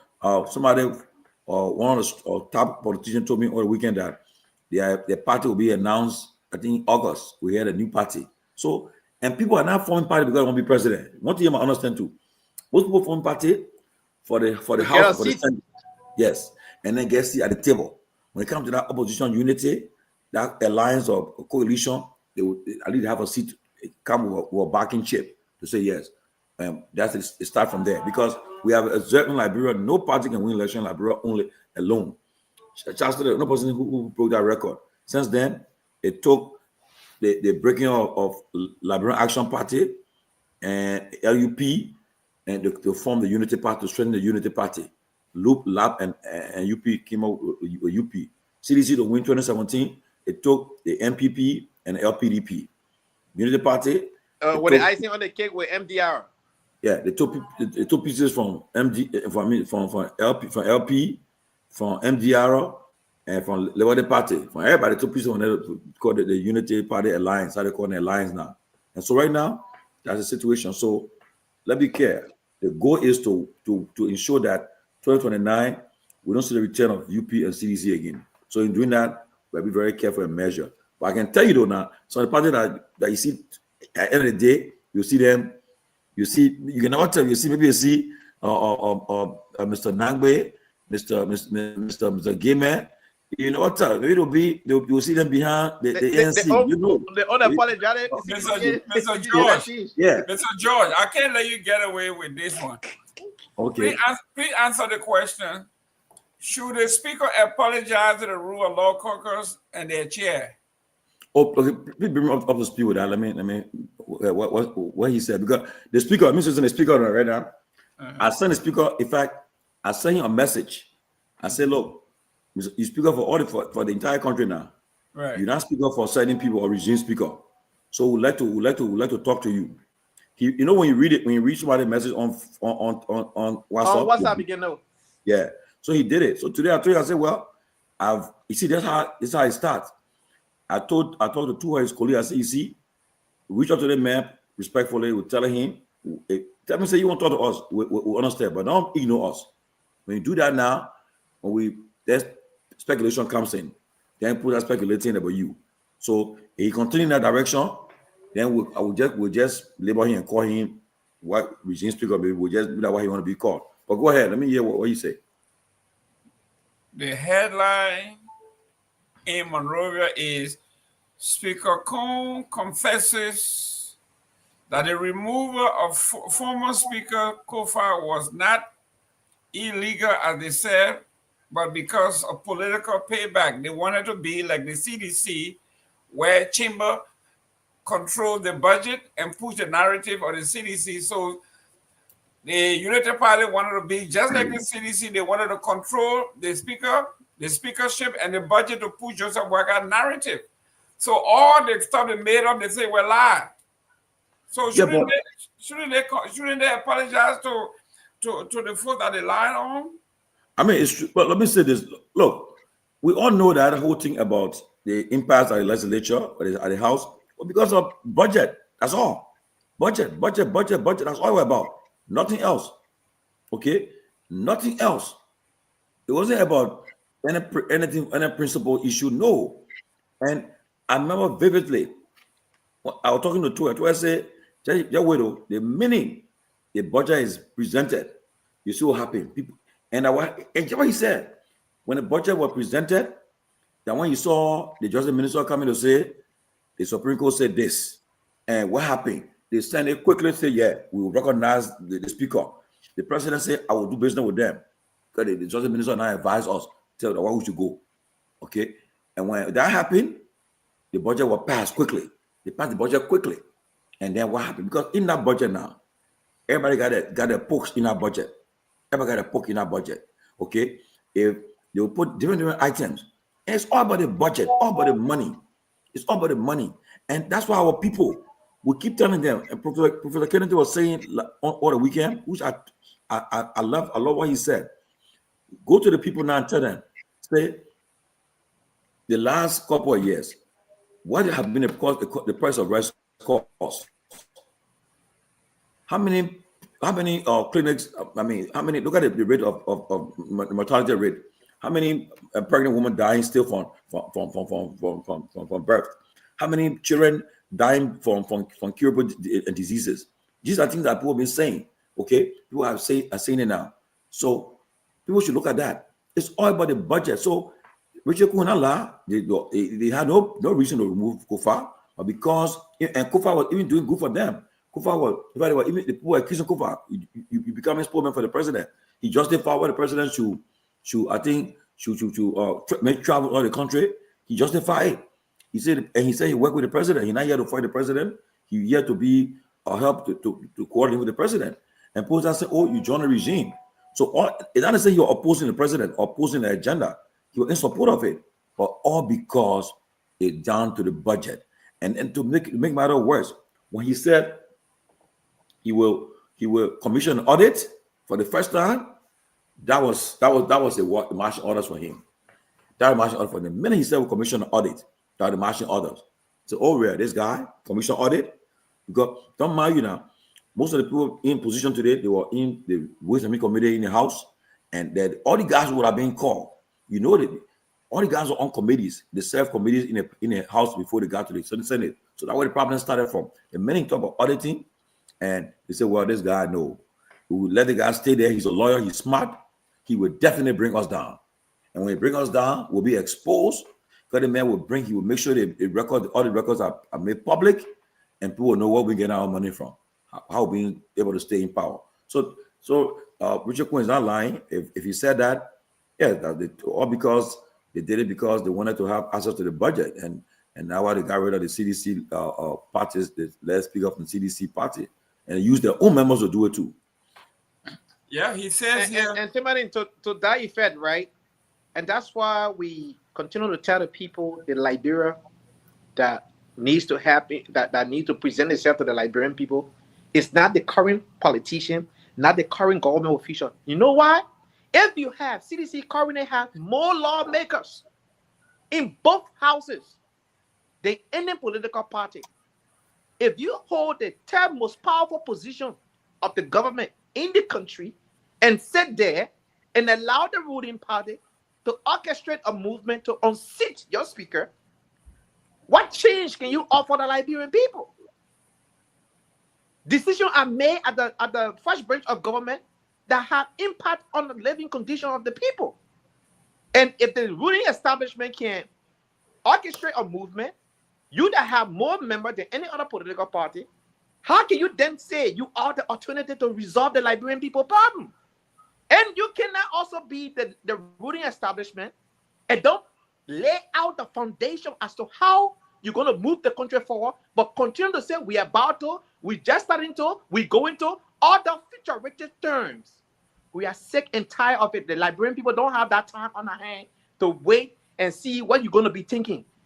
This was a administration that have served before. UP is not new to the political scene. Arguably, it's the oldest political party right now in Liberia. How can they be struggling after a year and a half and still be thinking, oh, we are about to, we going to, we will soon start this, all that future richest term. When are we going to stop? They should be telling us we have done this and we're going to be doing this. Yes, what we have done. I can tell you, when Mr. Cummings was the head of the CPP, there was success. I can beat my chest about it because I saw his leadership. And I can tell the Liberian people, we will not import furniture because we possess up to 46% of the rainforest in West Africa. We will have furniture factory in Liberia. I can tell the Liberian people that we will not be importing rice at that rate. We will not eliminate rice import, but we will reduce it significantly. The Liberians will have to be able to be food sufficient in their own country. Those conversations we can be having. We are not here to be telling people we are about to, we will soon do this, we're thinking about doing this. No. Liberia is a blessed country. Our challenge has always been bad leadership. So I want to leave it there. Thank you. Tomalin, let's go to you talk about opposition. Let's look at the NPP, right? They're coming all strong in defense of Honorable Snow. We are seeing a very strong statement from the NPP defending, coming to the defense of Snow. Your take on this, man? The problem is the NPP, again, you see the, look, I don't know what to say, but look, it just irks me that the NPP, right? You got George Moruba. He works, I think he works in the office of the vice president. He worked either in the speaker office. I think he worked with the vice president. And as far as he's concerned, he's NPP chairman. As far as he's concerned. So he doesn't recognize the former vice president as the NPP standard bearer or political leader. He does not. Okay. Whenever the NPP taking a decision, he and others, I think he and Gisbani and others say they're on his side. Okay. So as a result, it's divided. But people don't, I thought the one that is the NEC recognized is the one headed by the former vice president. They recognized her as so that's what they recognize. So the NPP, Snow went back to his party, and from what I'm getting to, he's about to be the new NPP standard bearer in couple, maybe in the next few months. He'll be the standard bearer of the NPP. Now, so it's all that is right for them to defend their partisan. Like the CMC, you guys came out strong in his defense. Okay, even though he's not a member of your party, but that's how opposition collaboration works.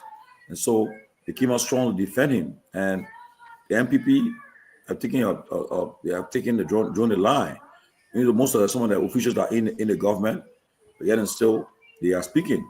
So, and then that's all people can really do, because not much opposition party They will just condemn, and criticize, all, but no strong action. And I was disappointed again with them recently when they said they were going to take an action to compel the government to respect the Supreme Court ruling. They had two mass meeting. The country where people were excited.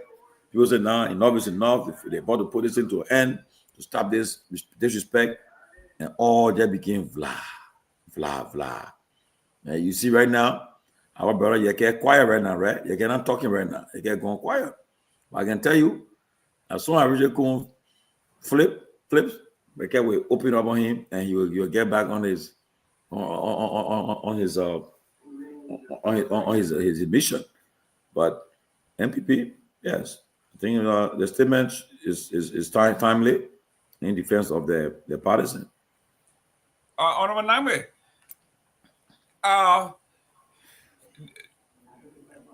Snow is a political conundrum. He's in Bomi as senator. He's in Riverside prospecting. He's in Bon County as either chair or wanted to be chair, political leader of the NPP. What is going on here with Snow? Snow is the Joseph the Dreamer with many coats of many colors. What's going on? Well, we have to give Senator Snow, some credit for understanding, the current Liberian political mindset, if I should say. He understands, what makes the electorate tick, and he has been ahead of the curveball. I believe he started in Montserrat, and then I think he went to Bomi, if I'm not mistaken. Mm-hmm. And now we understand, he's contemplating moving on either the Riverside or so. So, when we came on here, somebody accused you and I of being Kekurak Boto, But I don't know what they will say about Edwin Melvin Snow, but the fact is, he understands how to play the game. I mean, I know it is not a game, but he understands, how to work the electorate, and it has paid off for him. The problem with NPP is practically with almost all the parties, even my own UPP. We ourselves were embroiled right now in leadership crisis. So it is a problem that is afflicting the opposition. The NPP, as Chief Tomalin indicated, yes, there was an open fight for the leadership. Senator Bani and others, I think they went one way, and the former vice president went another way. And so it'll be interesting to see how Senator Snow is going to bridge that divide. But yes, he has made known that he's going to contest as a presidential candidate. I'm sure it's going to be on the NPP ticket.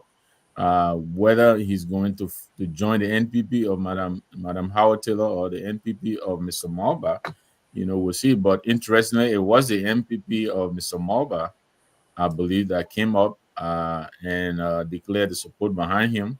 So it seems as though that is the wing that he's going to, but either way, it doesn't help the cause when you have a divided base. And that's the point we and Mr. Gay here were making to each other, that we have to play as one.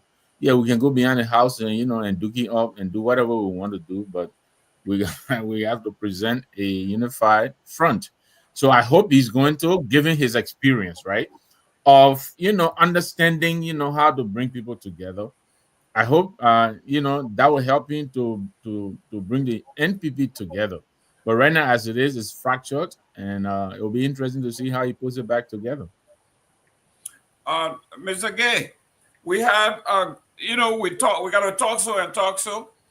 The government of Liberia just returned 32 Liberian health practitioners. They returned from China. Somebody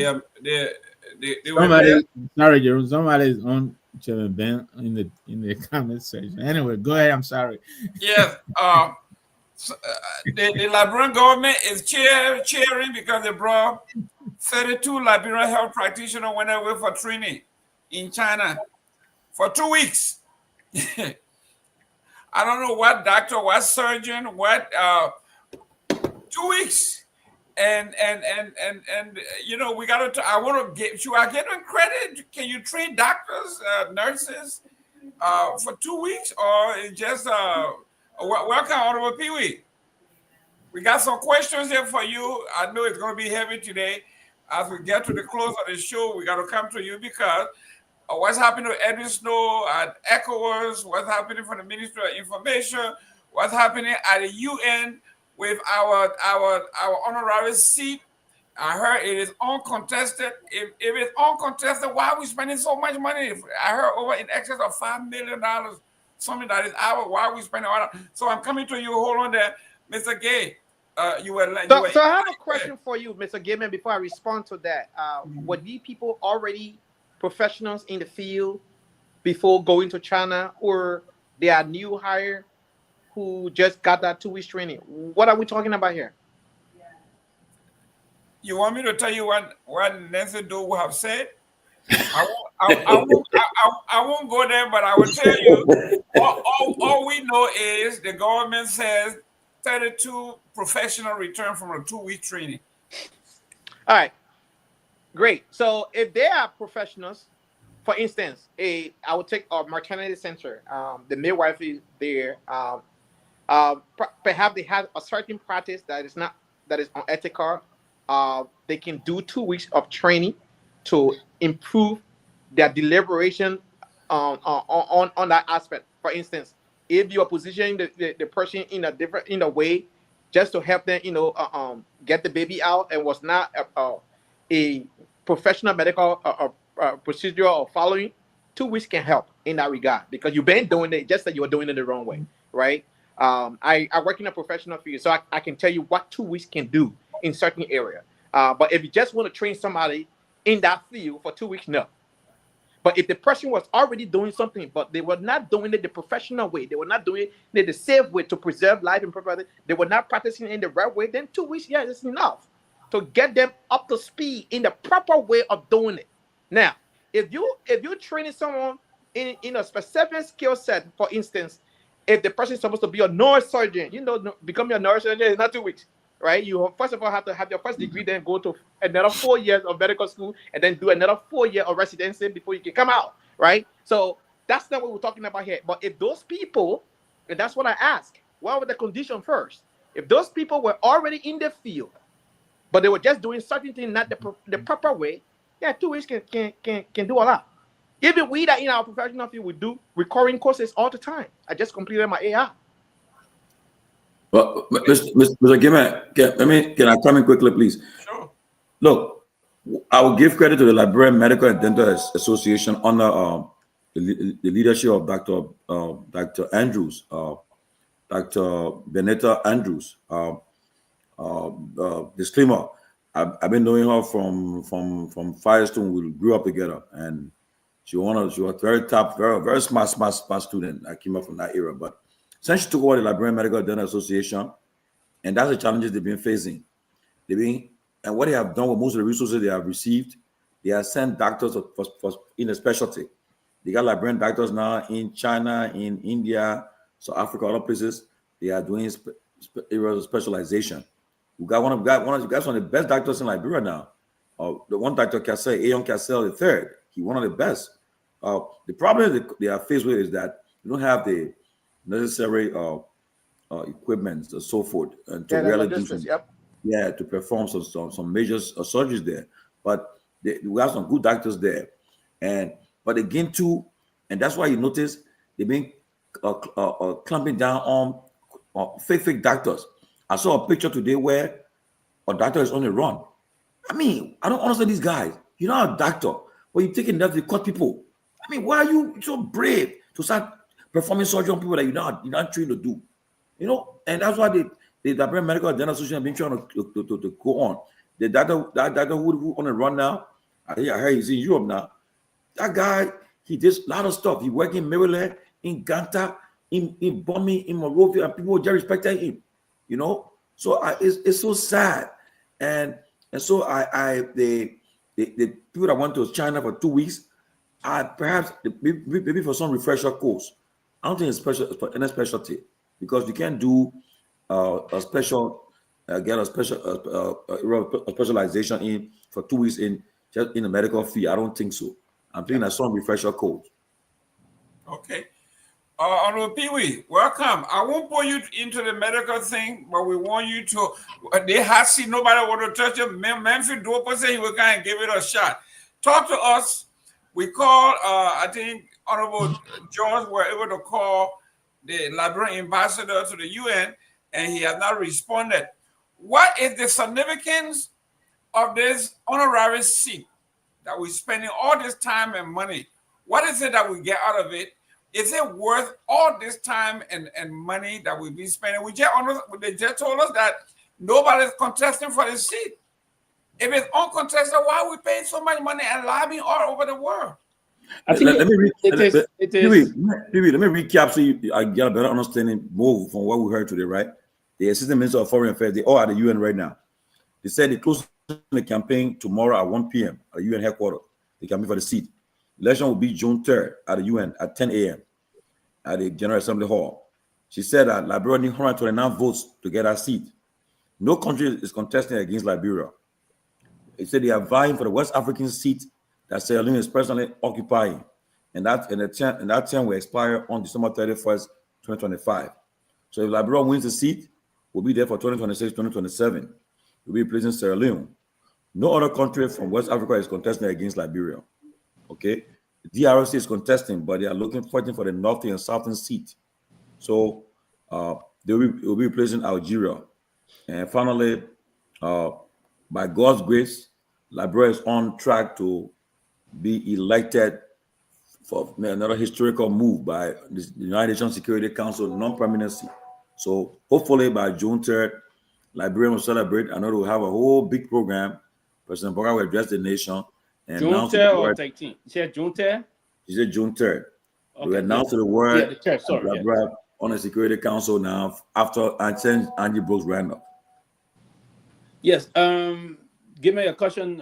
If it is hugely significant, and beyond. So we basically fund, and even those outside of international relations, we have directly study international relations, and those outside of it, but into global politics is hugely significant, and I don't think it is uncontested. The way you coin it is not uncontested. The fact that you need a vote, the UN structure is, we have different kind of a structure in the United Nations. We have 6 major committees in the United Nations that function in different ways, right?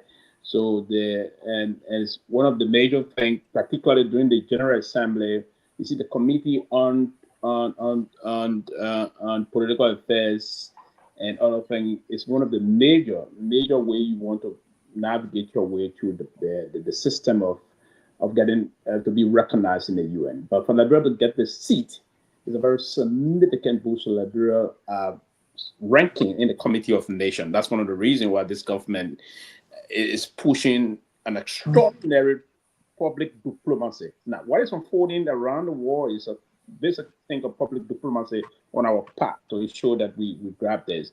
My information is that even the former foreign minister of Liberia and the current senator of Grand Bassa County is one of those that have been moving around to seek Liberia's support. To lobby on behalf of Liberia in this kind of a major thing. So it's a very important issue, and the government, I don't think the amount you call is such money. They're not really giving what the government engages. They're having conversation.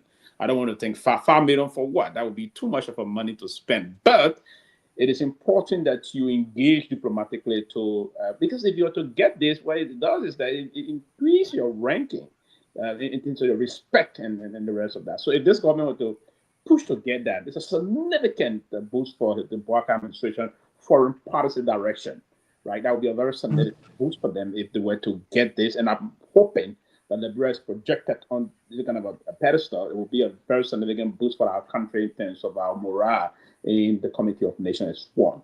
Another thing you're going to do for us is going to set up the pace to ensure that major discussion, we're not going to be a permanent, but a non-permanent is also very important. So in terms of the structuring issue, the lobbying, the maneuvering process there at the United Nations, we're going to put us in a more suitable days to see us moving on, man. So it's a very important thing. We need. We'll get money. We'll get money. Pewee, We'll get money. Before you respond to Tomalin thing, I also want to ask a domestic question. Domestically, how does that impact the everyday Liberian? What is the benefit there for the everyday Liberian? Good. Now, listen, everything about global politics is not about getting money, what money will put in your pocket. Respectability is very important in international diplomacy. Respect is very important. What it does is that it brings other countries and it opened a huge box of what we call economic diplomacy to interplay here. Now, if economic diplomacy were to come to interplay in this process, then we come to benefit a lot. Partnership development, direct investment, and the rest of that. So if we were to be catapulted at the level of the United Nations as a non-permanent member, then in terms of economic diplomacy, what we do, we now begin to initiate the kind of a diplomatic intercourses with other major partners across the world that will enhance our moving forward. It does a significant improvement to the country morale. So domestically, we'll push that also because the government will be respected and other countries will now invite you. They will sit and listen to you. For instance, the president will want to send some of his special emissary in other part of the world to discuss with major other partners. By you on that seat, because country will now come back to you in terms of seeking support, basically on major issues that will be unfolded. Why do you think Morocco, Saudi, and other things, the Moroccan government will give us some money? The Minister of Foreign Affairs at the time, the Moroccan government gave some money for the renovation of those things. That's basin, right? The Moroccans always want to seek our support in terms of other major things that will unfold within the United Nations belt. So yeah, what it does is that it projects us at a very high level and will even push people to come and want to listen to your discussion. So Tomalin, as you said, yes, it will bring those things. It brings partnership development. It brings about huge economic diplomacy where we can leverage sufficiently that will bring some. We don't have to leverage economic diplomacy. We leverage it well in terms of the way those major countries we got bilateral relationship with.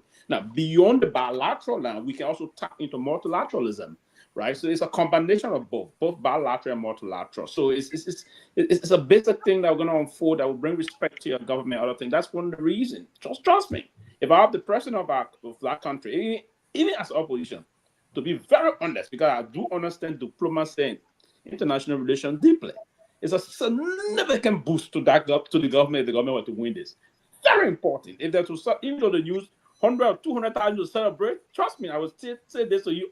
But then get ready, because Liberia is going to win. Significant boost for our country. Get ready. Liberia is going to win. Pewee, you said. Pewee, No, 1 minute, Pewee. You said it is not true that we are not being contested again. You need 139 votes. No, I know you said it's not true that it's being uncontested. Is it true that it is uncontested?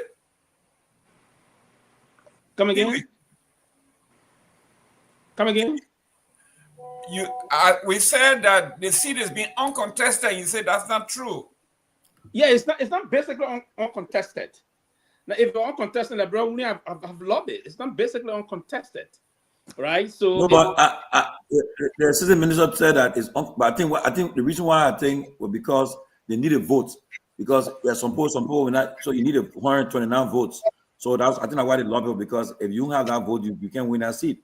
Yes, and let me just speak to that also. But nobody running against them. And part of the reason that Bryce is unchallenged at this stage is because Liberia have been increasingly lobbying around with other African partners. So yeah, most of those countries will drop their bid and other things, but you still have to push significantly to get this thing across the line. So given, and I think somebody asked, I have a question on the same topic. Yeah.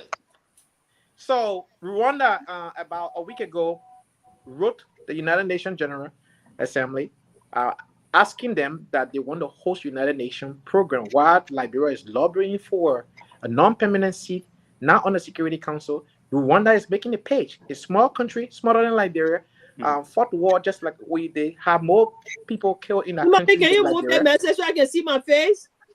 Right. They wrote the United Nations and said, we are prepared to host United Nations programs here in Kigali. We have the logistics, we have The security, we have everything necessary needed, and there will also be a cost-effective approach for the United Nations and a place of comfort the United Nations program can be held. A country like Rwanda is making this pitch to the United Nations, telling the people that our country is ready. Ready to do what? To be a ready to member? host United Nations programs. Instead of going to on New York, they can go to Kigali.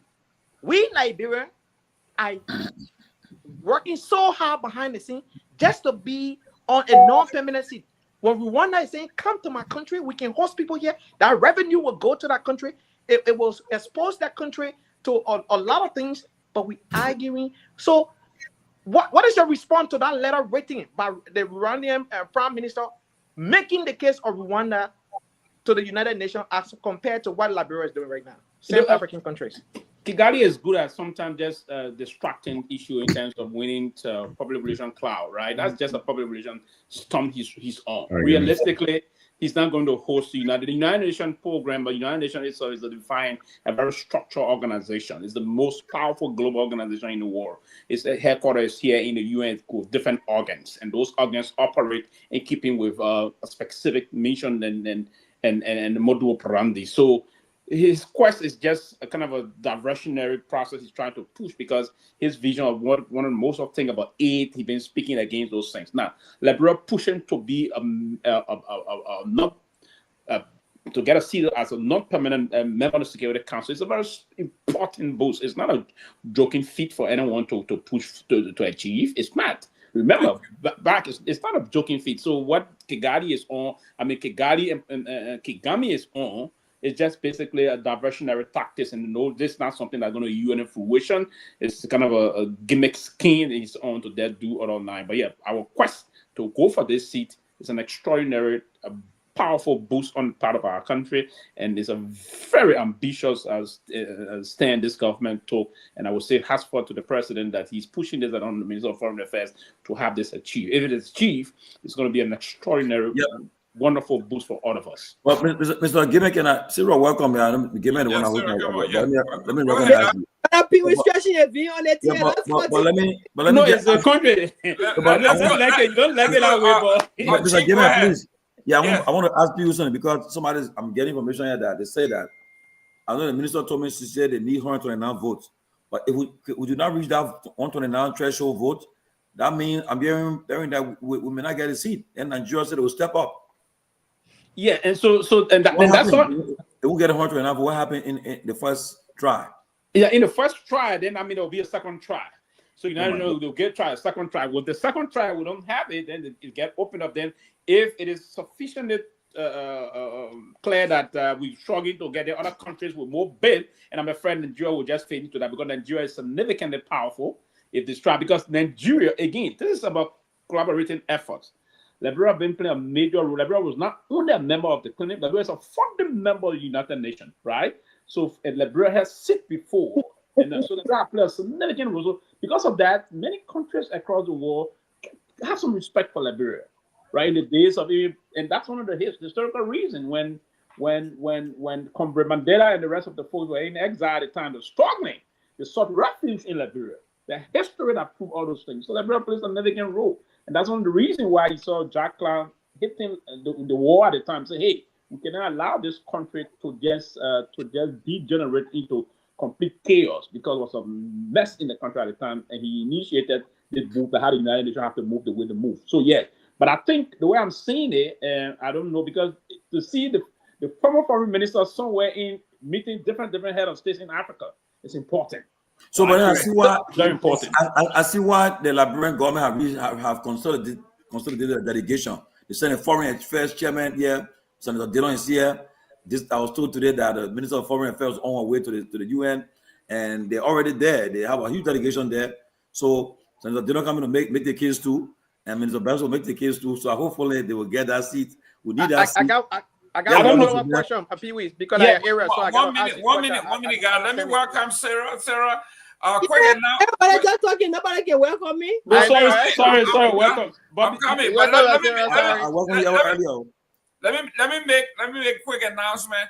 This week we got a couple of guests coming on. Wednesday we're gonna have Professor Wilson Tapper will be on, and he will be talking about issues. It will be no holds bar.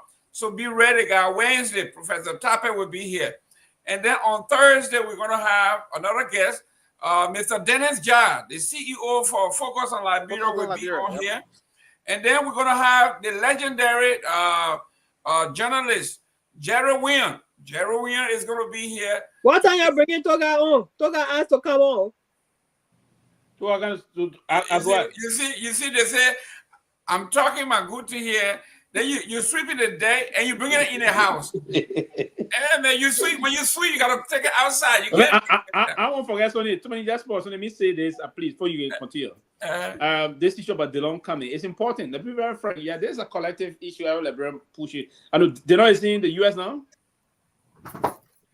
Anthony? That's his position. He got Yeah. Delon's here.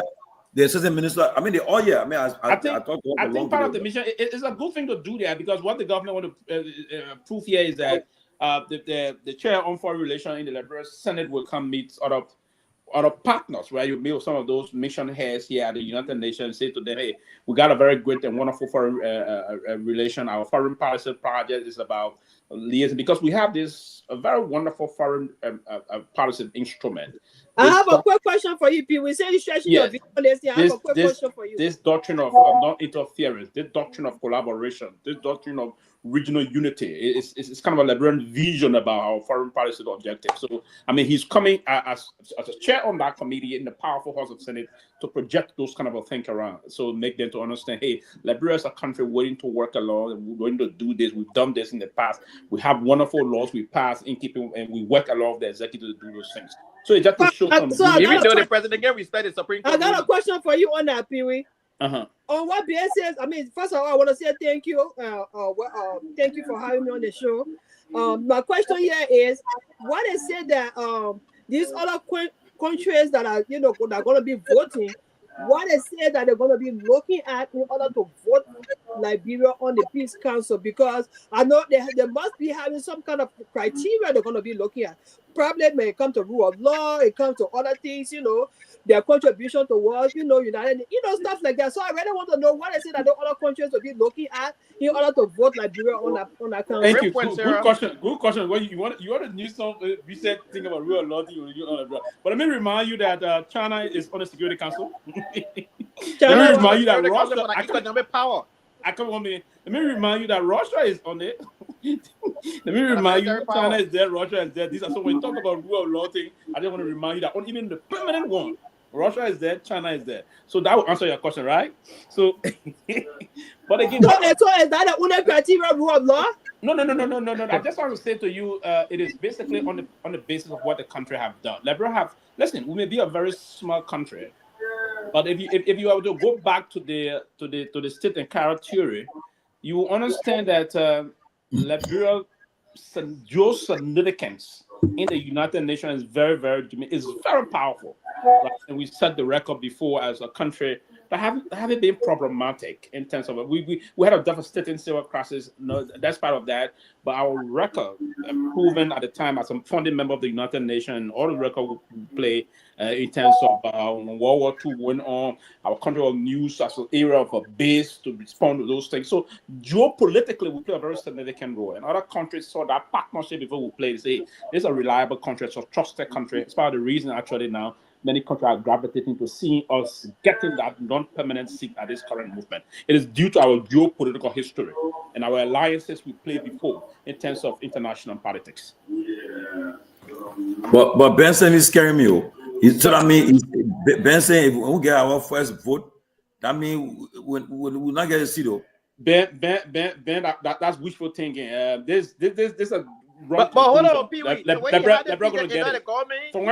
From what I'm reading, Liberia is going to get this. It's going to be a class deal. We are going to celebrate the country. Yeah, I'll celebrate for Liberia. No joke. I mean, nothing going to stop halfway or second way. That's wishful thinking. It doesn't matter what it is. It's a win for the country. So I mean, it's a win for the country. It's for the country. We will all celebrate it, Pewee. For me, I personally, not against it. Let's remove our opposition thought process. You work at the foreign ministry. I did not. And let the other thing in the go. You have a better understanding. Where's Snow coming to campaign for government? No, Snow in ECOWAS. So he do No, I ECOWAS. can't hear the way they They want the government. No, but I think the letter from the government to Snow, I just think was just too They hard. want the government beating us now. Are they trying to distract us from something or what? Because that comment of Snow was made several weeks ago, and he did not even say you were going to use ECOWAS or anything. So I don't know where they're coming from with all of that. And the government position is very dangerous to any Liberian citizen. For a person statement, for the government to take it as serious, even issuing an official statement. Right. We gotta Right. be careful as to how we go about our business in our It's a country. distraction tactic. Honorable George, can you put our flyer up, please, for our guest topic? Do you have the Okay. flyer? Yeah, let me put it down. Okay, guys. So let's Sarah. Yes, sir. You see, I hate to read it again, but you hear.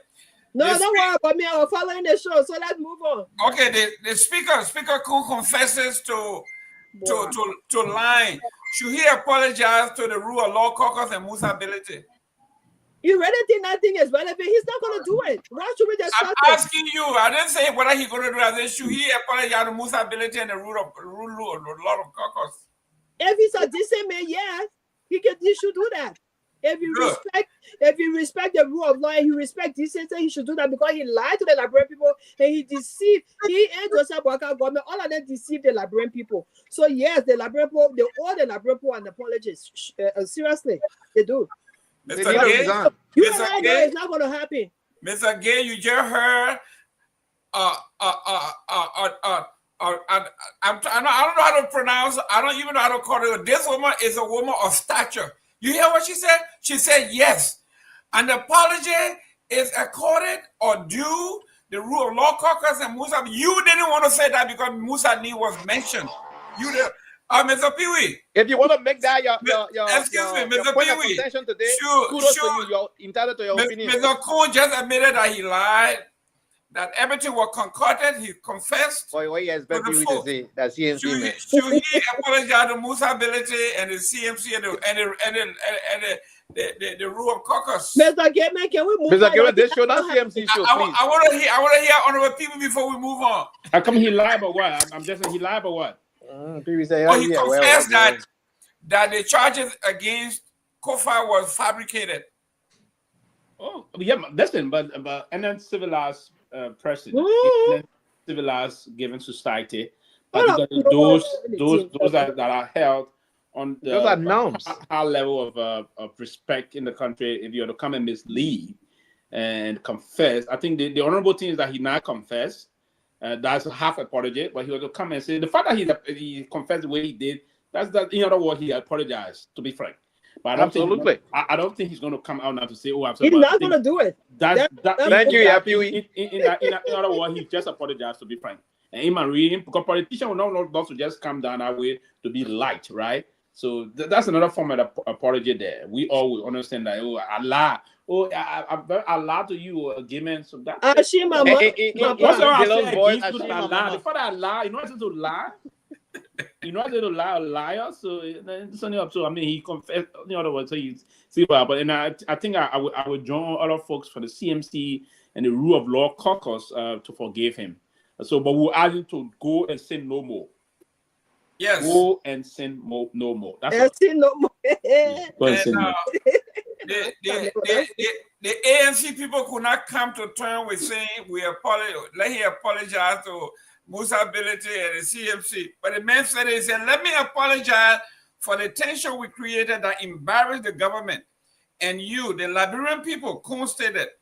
He admitted that the decision to remove Kofa stemmed from a desire to ensure political alignment between the legislature and the government, as the CDC did when Kofa was chair, when Kofa was speaker, and promulgating the policy of the CDC. So they want to be just like the CDC, Honorable Pewee. They want to be just like the CDC that they came to change. Well, I wanted to say that, but let me turn it over to, I see Honorable George is beating the phone. He working the phone. Want to make sure that this thing happens because, listen, this is a full court press. The foreign minister is here. The chair for foreign, is that how you call it? How you call Dillon? He's the chair for foreign affairs? Foreign relations. Foreign relations. And I mean, we're talking about they were spending money. We have seen why they were spending money to lobby. I think Mr. Honorable Pewee said the lobbying was for folks to not put their hat in the ring.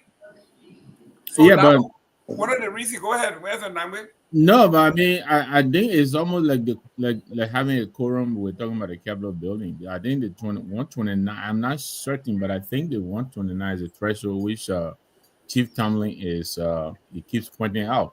What I hope Sylvester could help us understand is what is different now. I believe we tried this thing last year, and we didn't get a seat. So I like to know what is different, why he's coming at it.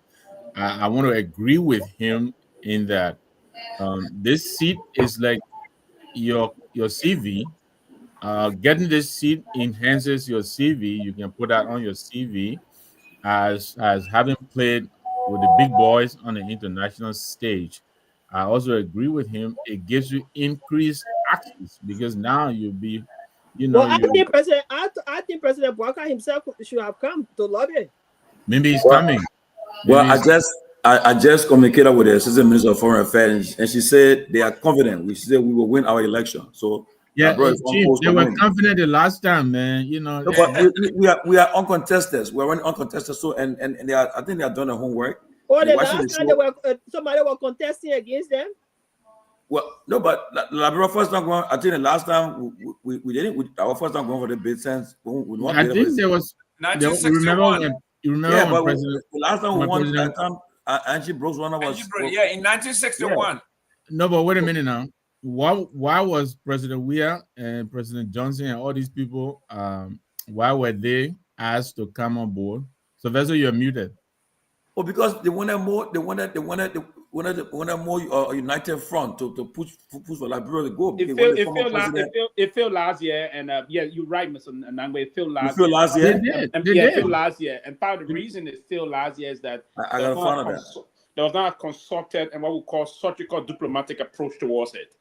They have some what I want to refer to as they kind of a half-baked way of doing things. They didn't want to come up and engage. But Pewee, I'm being told that Liberia have never contested for the UNC before. No, they did last. They did. Who's saying that? The assistant minister?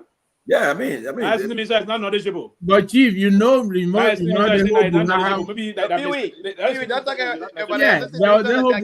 Sano Johnson insulted the former president. But they did last time. They put I got the documents that the information said they were not knowledgeable. Why you say that?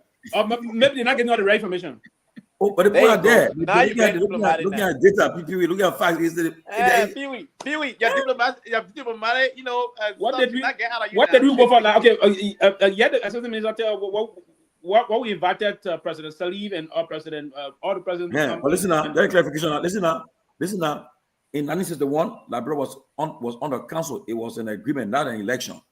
We're not talking 61. We're talking 2024 and 2025. What? For what I'm getting now, we never contested. Our first contesting. Who's saying that? Who's getting that information? 2 years were shared between two countries in 1961. Who that system is like? Are you reading from the United Nations website or reading from somebody texting you? Somebody's giving you some Go to the United Nations website. All that information is there. I come in. Who the assistant minister? You see, again, too many. That is bad thing you can do to our country. What bad thing? Need the assistant minister. So the assistant minister should be proud to come and say, "Oh, I get information on my country behalf."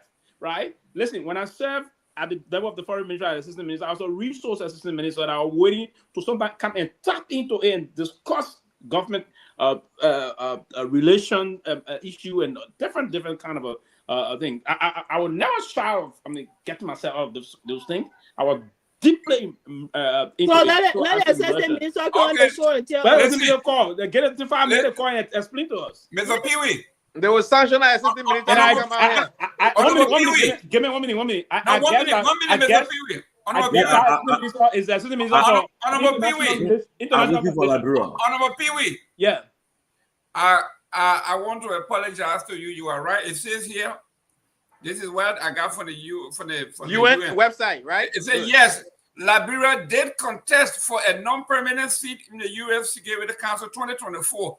Specifically for the 26-27 term, they were one of the countries competing for the seat available in that election. I'm an assistant professor of international relations. Liberia campaign were actively on the way into 2024 with official expressing confidence in their chances of winning.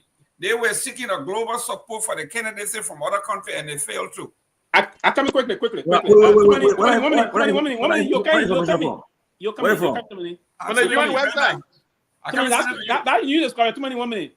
One thing I want to say to you, I want to guess the assistant minister that you chatting with or talking to you behind the scene, or either is a surreptitious conversation. That assistant minister is the assistant minister for international organization, and that's the role of that assistant minister, right? So if you're assistant minister, Honorable Pewee, here is it right here from the e-mansion. Yeah, the website. The executive that's what I'm saying. mansion. So if my brother, Gabe, yeah. You say I'm for our own development, and you see some of the reasons we can say it again. We got that's an assistant minister with their area of direct area of international organization. You don't have information. Supposed to be at a research just thing. You didn't do it. You read it? No, but people, when you start, I can remember when we are in office, you reach out to Madam Salit. I can remember that. Anthony you Gay, reach out to Madam Salit regarding this particular thing. I can remember that. Labro win a seat. Labro win a seat. So so tell the assistant ministers how to get the information correct before they come out with those things, right? And that's what can expose government sometimes on most of those things. Because if you're not informed and you come out, they kind of a half. I will let you teach that age. All right, take us just 2 minutes on your phone. Big information. It's on the executive mansion website. And I would encourage her to be more robust in terms of the way she do that. Listen, especially for international organization. When Yaba Thompson held that job during we administration, Yaba very talented, very engaged, and other things. Where Yaba get the information. Hey, Pewee, I know who the assistant minister is. So that's the assistant minister for international organization. No, we need someone that can, because it's a very basic area, and you always at the United Nations though. And if you know how to play a game, you always at the United Nations. So now you can't spend 1 month on a lot of different research engagement, attend a lot of other committees, hearing, and all those things. It's a very powerful. Labro win a seat. Labro win a seat. Yeah. So okay, guys. Oh no, but we're all rooting for Liberia to have, you know. We are all rooting for Liberia. Like I said, I see, based on this article from the e-mansion website. No, they beat us last year. I see why they spend so much money because, like I said, who read Giza last year? No, you first said it. Hey, first said no, but who read Giza last year? I'll be assistant minister. I'll assistant minister. Yeah, assistant minister read there. That was a move for Pewee. Too many. That assistant minister is the assistant minister responsible for that sector area. So as to have all the information. It's the assistant minister responsible for that international organization. Somebody said the stay in orientation after 1 year. Yeah, you deal with UN and you deal with sending up. I think that should be this charisma, right?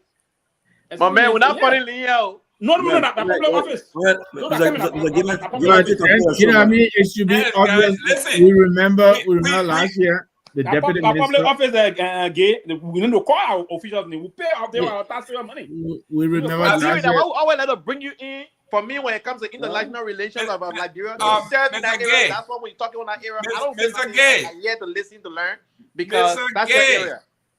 Mr. Gay, now I see the urgency for spending the money because, like the article say here, they were sure that they were going to win it last year and they never did.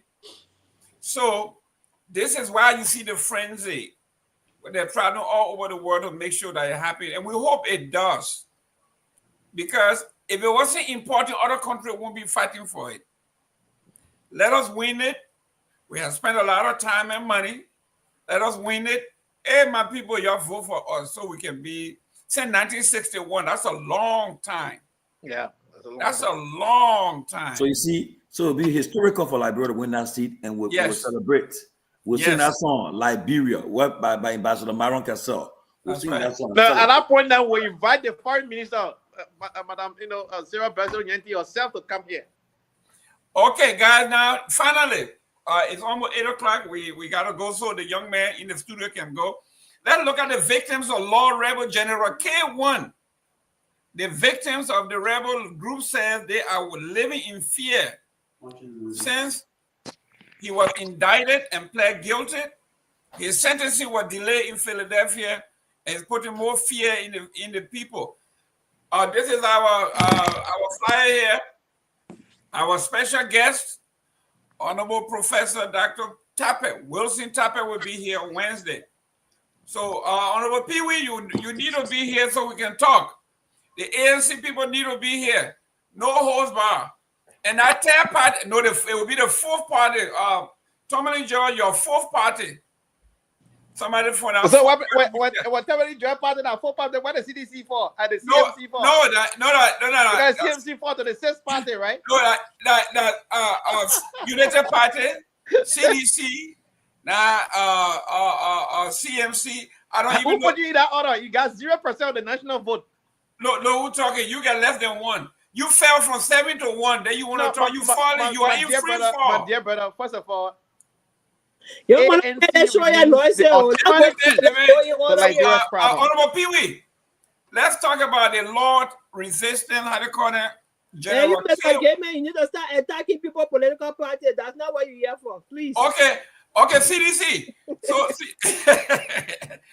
Mr. Pewee, General K1. I never heard his name before until he was indicted. They say he was terrible in the Liberian Civil War. General K1. I don't know who ever heard about him, but I never heard of him until he was indicted in the United States. General K1 from the Lord, L-U-R-D. How you pronounce it, Lord? Or how you pronounce that word? Lord. Mr. Pewee, what do you make of this about General K1? Do you know anything about him? I just hearing the name. You are muted, Honorable Pewee. I heard of him, not in the red video. I knew that he had some issue here. I think his trial that was ongoing. Is it the general that had a trial ongoing in Switzerland or here? No, the one that was in Philadelphia. In Philly, right? But I thought they got through. And that's one that was engaged in business. I think the information I heard of him is that he did lie on an oath. I think he was charged with perjury. It's part of the reason why he's been held, because and then when he came in, there were a lot of other complaints that came after him. There's this situation that when he was filling in his visa form at the time to come to this country, he lied that he never participated in any warring faction. Yep. Warring faction or any war. Oh, I think I heard about that story. Yeah. So it is on the basis of that he's been held, and then that is considered a very serious issue here. Oh yeah, it is. If you were to engage in, remember those of us that went through. That will go through a lot of other different things to get documentation here, legal documentation, if I will put it that way. They will ask you all those questions if you are recruited before, if you recruited people before. It's very sensitive. That's one thing they don't take it lightly. If they find out that you lie, so I think it is on the basis of that. And the information is that he may have allegedly, I'll also be very clear on that, committed some atrocity back in the country. And then there are a lot of other complaints filed against him. When they check his record, they went pull the record back that he lied to them, and he was held for lying and all things. Then now they put in other issue about human rights violations, torturing, rape, and the rest of that. So it's a combination of a lot of different things he's being held for. But yes, it's in the back. It's collectively part of what all given quickly. We all agree to that people that committed atrocity in the country should basically pay the price. So yeah, he's now going to pay the price for those heinous crimes that he committed, and others that have done it before. Trust me, if you are to come and find a way to come here and you lie under those kind of circumstances, surreptitious circumstances, you're going to be punished, and punished by the most powerful country on life.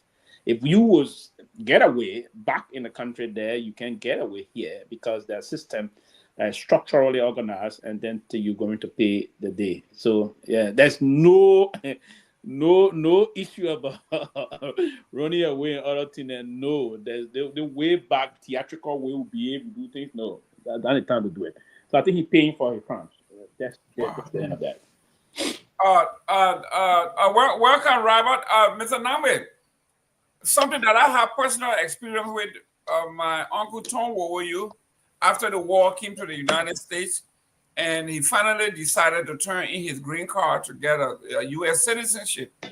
And on the form, he will ask the 20 questions, whether he ever recruited child soldiers, whether he ever participated in overthrowing another government. He answered no to all these questions, and they grabbed him on that, and he never got out of that and died here, basically in jail.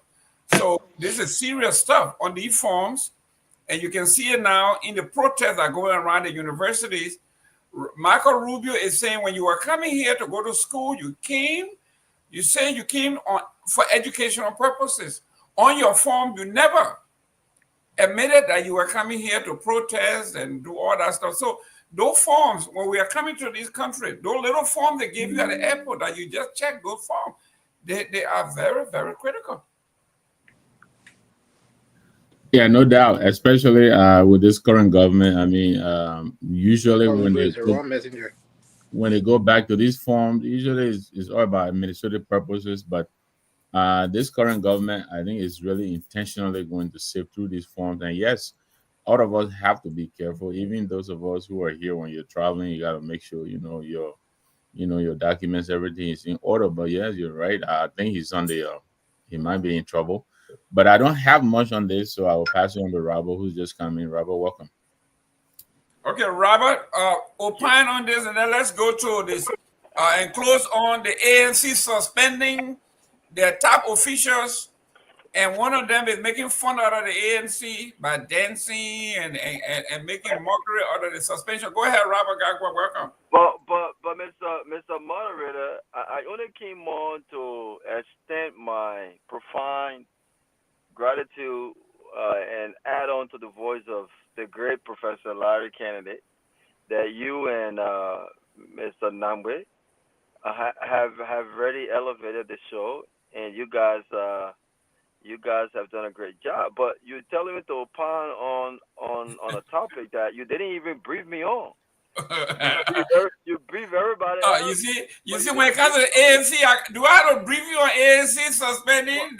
No, I need to know this. I need you give me a synopsis of the. You see, the chief agree with me. Okay.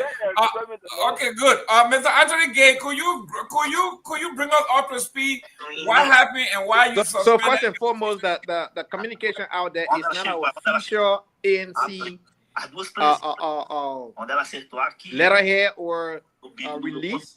Is a chatter in the background that somebody posted on closing argument page. Somebody got a mute. We will allow the officials to release the information that we can, opine on that. But until then, that communication you're referring to is a communication that was posted on the closing argument page from an individual who may have heard something along the line and just posted it. So what did he say? What was posted? What was posted was some executives have been suspended, including Fubi Harris and other people. This is the article from Front Page Africa, and it says ANC suspend National Vice Chairman, 3 lawmakers overruled in the House impasse. This is from Front Page Africa, and I'll read it briefly. The Alternative National Congress has suspended 3 members of the House of Representatives, Anthony Williams, Nathaniel Bawe, and Nya Flomo, along with the party's National Vice Chair for Finance and Investment, Mr. Fubi Henry, for a period of 6 months. This is the release from the ANC.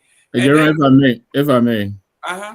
Yeah, thank you. And thank you, Robert, for the kind words as well as to Larry. I read in the chat room. Thank you very much. It means a lot, when you young guys, you recognize the old heads. Jerome is beaming in the back there, I know. But thank you. But let me ask you this, Anthony. Even if I didn't see that, but anyway, I want to join Robert to say thanks to you guys. I didn't really read that story though. Yeah, my people always later again. But thank you, sir. But listen, Anthony, let me ask you this: even if what we are reading is not official, what do you have to say about the conduct of these very high level? No, Mr. Namwe is official because Front Page Africa is carrying a release from the party, so it's official. Correct. So, but listen, I want to give my brother the plausible. Yeah, let me say this: any disciplinary action deemed by our party are respected, right? If the communications having to be true, that certain individuals were, suspended because XYZ, and the party gave the reason why.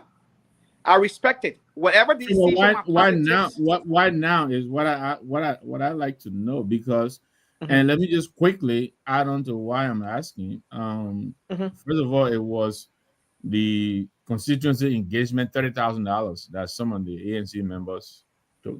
This Mr. Cummings is on record for asking them to give it back, and they said no, they did not.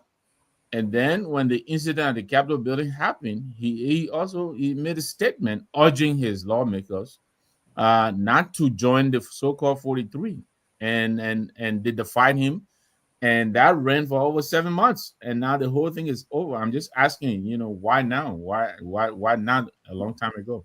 Can I come in a little bit? I don't think there should be a big deal, actually, because this is a political party. If the officials of the party did something, the party has a right to, to discipline them or something. I don't think this is a big deal. After 6 months, if they don't want to come back, that's up to them. But the party has a right to discipline its official if they found out that the officials are not going according to the rules and games of the party. I don't think this is a big deal for me, really. And let me add my voice. Robert, before you come in, let me close with that. You can come in, Robert, because it was your turn. So, Mr. Nangwe, here's the thing. The party has a position, and the party has not been silent throughout the whole impasse. We took a clear position, and that position was on the side of the rule of law. We took a position that what we saw was not constitutional, it was unconstitutional, and we decided that we're taking a position that we want to support the side that is constitutional. Every person should be, held accountable with the rule of law as it's going our country. And we saw as though that process was not good. Even me, before my party put out a statement, I came on the very show and supported Fanati Kofa publicly before the party put on a statement. So I just want to be on record for that. So Anthony, I applaud you for taking the stand that many of us who believed in the rule of law perceive as the right stand, right? And I hope that you would have taken that stand even if your party did not take similar stand. But I think the question that Mr. Nangwe asked is why now? Because this is the issue, Mr. Nangwe, that many of us are confronted with. And like my brother Ben Sanvee would say, sometimes we don't want to look at the reality that is Liberia. I don't want to look at the reality that is Liberia because I'm very hopeful and optimistic of a different reality that I believe we can transform into what we want Liberia to be. But why would the party took a position? And my question to the ANC will be, and I would join Mr. Nangwe in asking why now. We saw what CDC did. CDC took a stand on this particular matter, and people can say, well, this was more personable to CDC because the speaker involved was a sedition, but none of this actually matters. What matters is the fact that the party took a position. The problem in Liberia, Mr. Nangwe, is a lot of these politicians run on these parties because they understand that without the affiliation with these parties, there's a possibility that they may not win offices.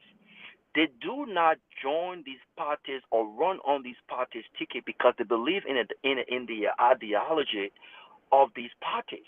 This is the problem. This is the reason why I would not be pressured or bullied into joining a party. I may support an individual, but I cannot be bullied and pressured into joining a political party because we do not have true political institutions. A political party is grounded on the fundamentals of ideology. What does this party champion? What are the ideas? Political candidates and political and folks who are members of these parties have got to. I'm not saying you can't have your own opinion. For instance, if the party, like the Unity Party did, opted to go against the Constitution And as a patriotic Liberian, you can say, you know what? No. I'm not going to go the route of my party. Being party disciplined does not mean you should do whatever your party does, even when it does not conform with the Constitution or the rule of law in Liberia, because it supersedes that. But the fact that you have all of these guys that are members of this party, and I'm sure Mr. Cummings knows this. I'm sure Mr. Cummings was apprehensive in supporting a lot of these candidates. But how do we get to where we need to get to when we are not willing to make radical changes?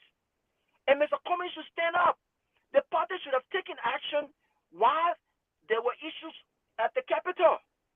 The party should have taken action against its member. This is the problem. All of this stuff is done now. The party takes action. What would that do? Many of these guys already had their ways. Their paychecks, they probably have already negotiated personally. Their paychecks are being cleared at this point now. So what would the action of the ANC in suspending these people do? What? Okay, Rabbi, let me respond to that. Rabbi, I got to push back. Denounce the what you position of the majority black with a statement from the party. Mr. Gay, 1 minute. Yes, Sarah, go ahead. No, I said I have to push back. I noticed you mentioned about being party discipline. Being party discipline is different in Liberia from the one you're talking here.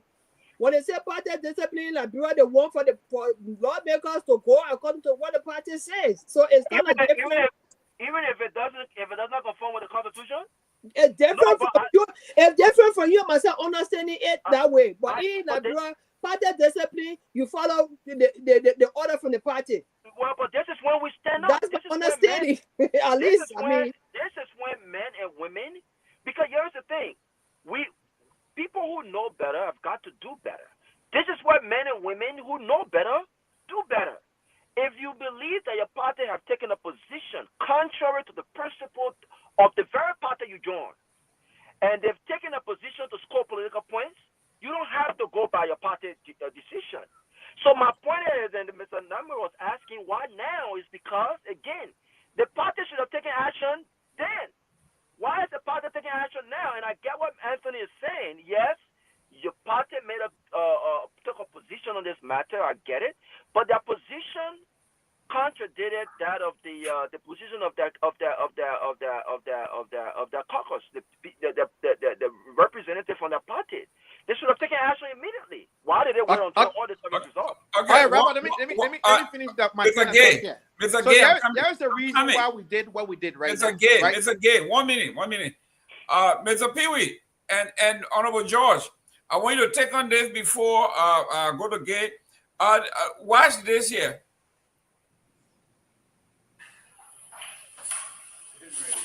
Okay, I'll beat you there. Yeah, it's okay.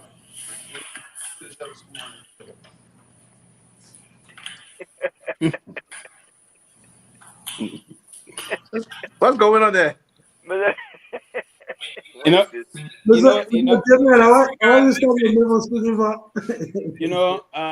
He says moving. He is making fun of the ANC. He says they suspended me, so I'm wearing my suspender. Okay, and he dancing. He making fun of the political leader and the political party, and not only that, but he's that picking gone to UP North. I know what ANC talking the picking gone. You see? So the man in the country, where let them go. So, Mr. Pewee, and you were running a political party, and you suspend someone for being unruly, right? And the person go on national TV and poor fungal, you say you suspend me. I'm going to be wearing suspender because you suspended me, and he's dancing as though you are nothing. What are people separate from their party? I mean, what's going on here? Sylvester, please give me 10 seconds. This is a mockery not only to ANC, it's a mockery to the lack of true political institutions. Do you think that became really care about ANC or what action ANC takes against him now? That man come to UP long time. The man advocating for UP now. So before that whole thing, I hate to speak to it. I'm not coming to elevate him to a new level because he's very insignificant politically. And that's why he been. The man failed 3 times. Very insignificant, right? Oh, but Anthony, now you know the man failed 3 times, and now you know it. No, but it is a truth. I'm not gossiping. It's a fact, Mr. right? Gay, Mr. Gay, what is his position? What is his position? But listen here. No, Mr. Gay, what is his position? To you. No, what is his position? When I came on the show today, I came fiery. And the reason why I'm fiery is because there's some shakeup that is happening within my institution, and I'm fiery because of that. I saw a comment who wants to win. Mr. Gay, why you not answering my question? That's a different comment I saw last night. Mr. The comments make me fiery like this. Okay, Chairman George. Let me end. Go ahead. Let me end quickly. I think he's trying to find some relevance here for no. Yes, Grace. He's a political nobody, and we shouldn't give him. No, Mr. Pewee, I will push back because this party, they elected this man as vice.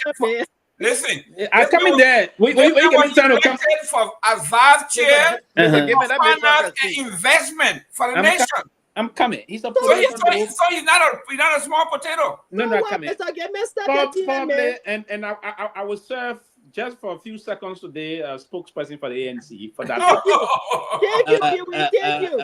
The reason why I believe that I say he's a political nobody. Yeah, the party may have come out to say he was the vice chair for this. The party believe they saw something in you, but there's nothing there, right? So that's why I say he's a political nobody. You can't hold the party responsible for bringing. He ought to justify his inclusion as a vice chair for finance and investment, if you will, what kind of nomenclature they have. But here's what I said before. I said for the ANC to be considered a future government in waiting or whatsoever, they will have to be very, very much serious in engaging the party and bringing serious-minded folks into the party and give them more leadership role to play. It's important that the ANC it seems to be all of the time we've been criticizing, hitting them, the yielding to all of the things will be advancing. So hats off to the ANC by booting these kind of insignificant people out of the party and bringing more serious-minded people. Have conversation of the waiting with those that can bring changes to the political institution by getting rid of these excess baggages we have. They didn't get rid of them. They suspended them for 6 months. That's the beginning. That's the beginning of getting rid of them. Trust me. You see the way he's behaving. Suspension, like right the way it means. That's the beginning. That's a protracted period of time. 6 months suspension, not a short time suspension. But his behavior now, 2 things going to happen. I believe that he all been co-opted. He's been co-opted now by the ruling establishment. And in other words, so he's trying to find reason for them to expel him. He's trying to shut himself in the leg. He's doing this thing deliberately so the party will move to expel him. But I believe the ANC can do better job and put some thoughts together to do a lot of serious things and bring more serious-minded people together now. And the handlers and the messenger and the message will change in the future. But that we shouldn't waste our time in discussing that. The ANC are very correct in thank you, Pewee. Thank you. As an institution, thank you, Pewee. That makes Anthony Gay, what's Siafa keep saying? You know, Siafa D has a personal opinion. I can't fight his opinion. That's his opinion. I can't speak for that. Siafa D, you fake. Anyway, Siafa D, no problem. But Anthony is not speaking on behalf of the ANC. Anthony is speaking. That's what I'm saying. Why? Welcome.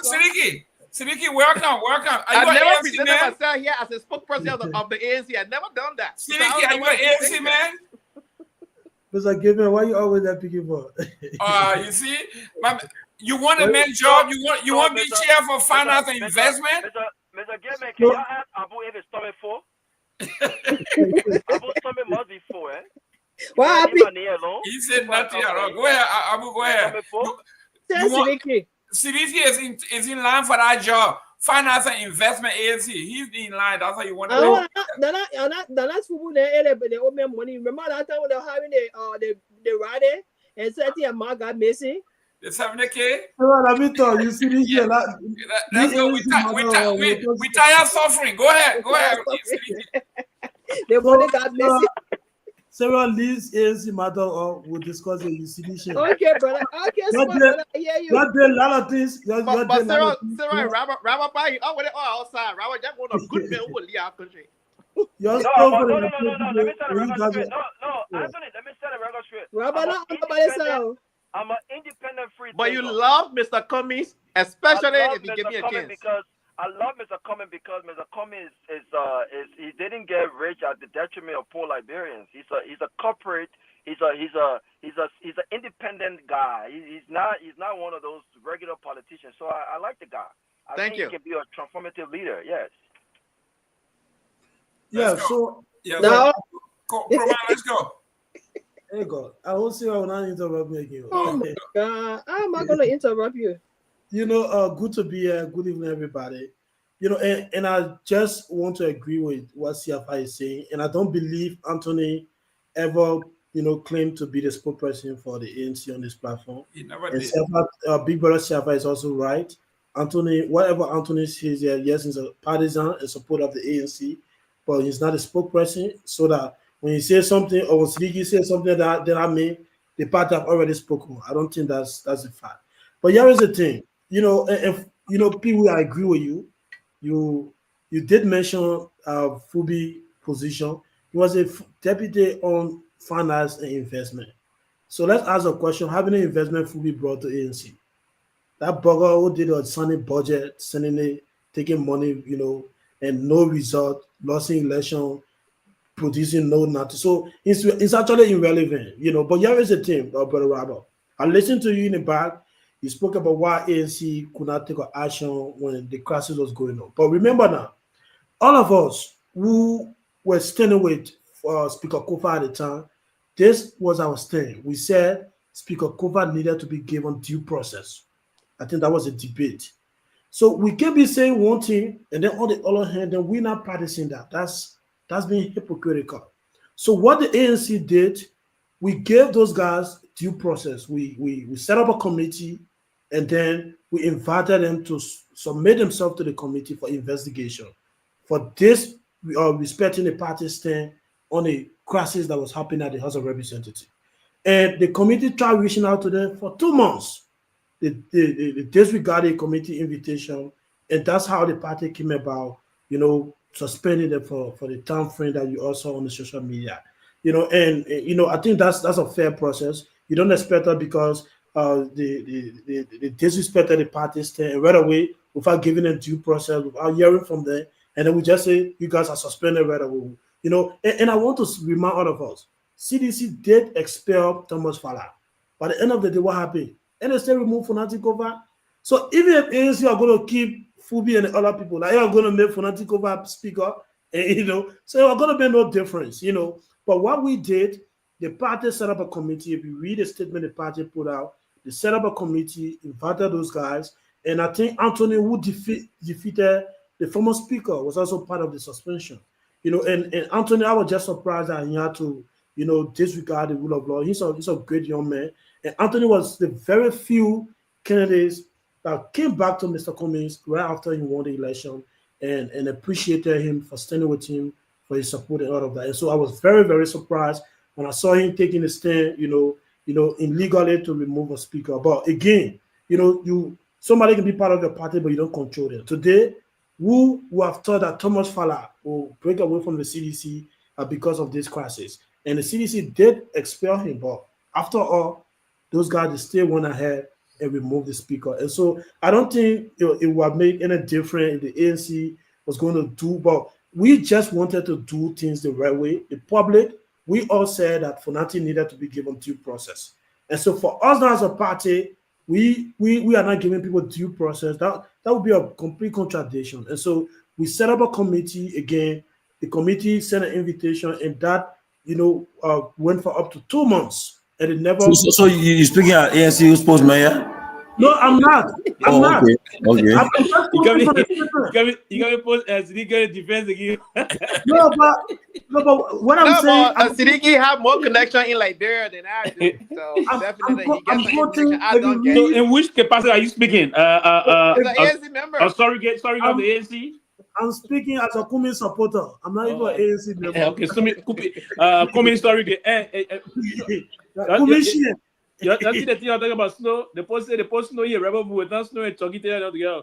Yeah, but I wanted to tell me. And use my hair for tomorrow. Yeah, I wanted to. What is it? You what's that? Saliki, let me say this though. Go ahead. Yeah, I think wanted to learn. Sadiki. I think it's. I think Let's it's. Siddiqui land.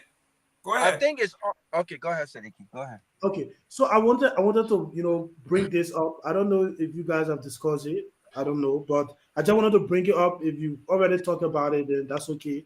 But this morning, and I try to do this every morning before going to class. So while listening to OKFN news, on that news bulletin, I hear this statement coming out, and it's very, very frustrating. Where they did mention that the government of Liberia gave this asset recovery team 1,050,000 United States dollars in 2024.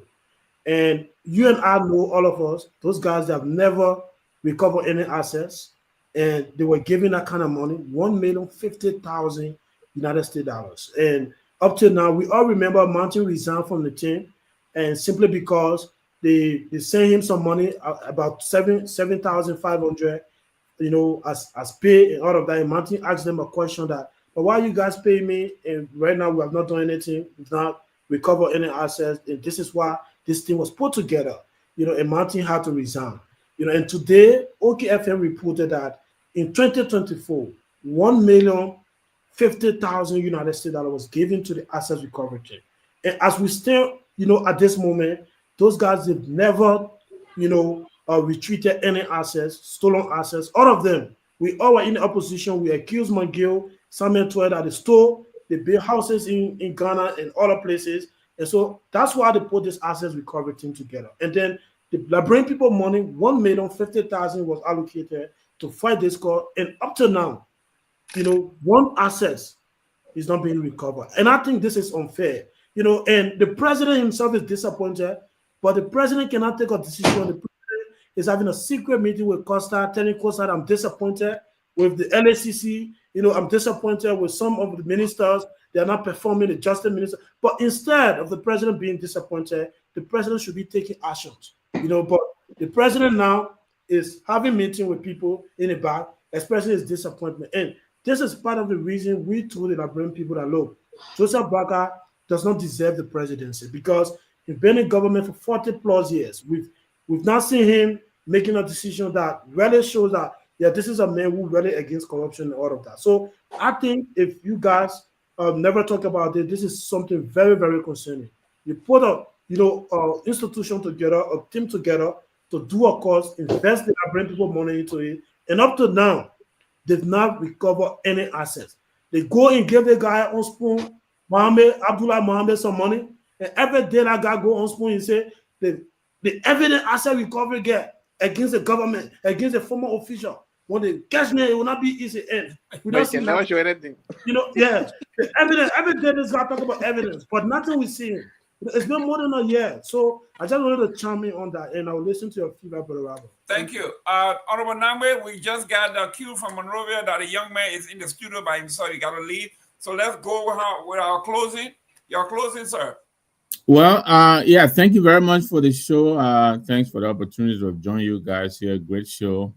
Thanks to the audience as well. Yeah, the issue that Siddiqui raised, I think it's an issue that all of us have spoken to. The asset recovery, the way it is being conducted by this government, really leaves much to be desired.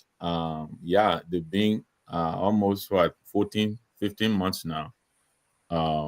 We can't really see what they're doing. The gracious ride, I think, so far has been the newsworthy, action they've taken so far. Even then, I believe that was reversed by the courts, and yet, the appropriations are in the budget for them. And then that's a very legitimate question that Siddiqui is raising. A number of the high-profile appointees have already deserted the commission. We know Nyenwolo Gongloe, I believe, the economic freedom fighter guy, he left. Alex Coffey left.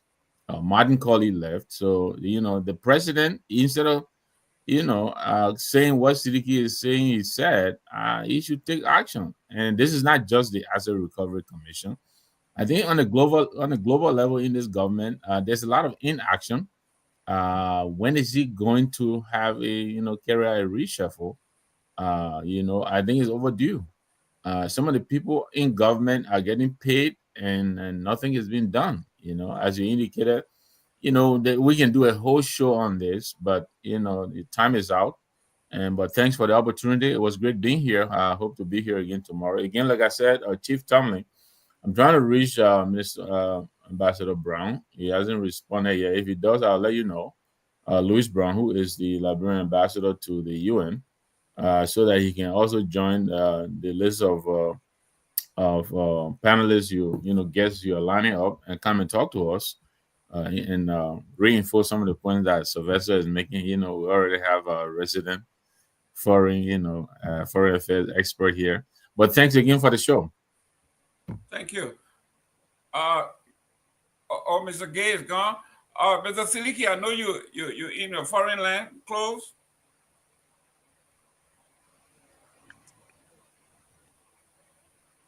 Siliki. No, I think He's Siliki's talking, on the phone. he's talking to Alex. He's coming. You're talking about Alex.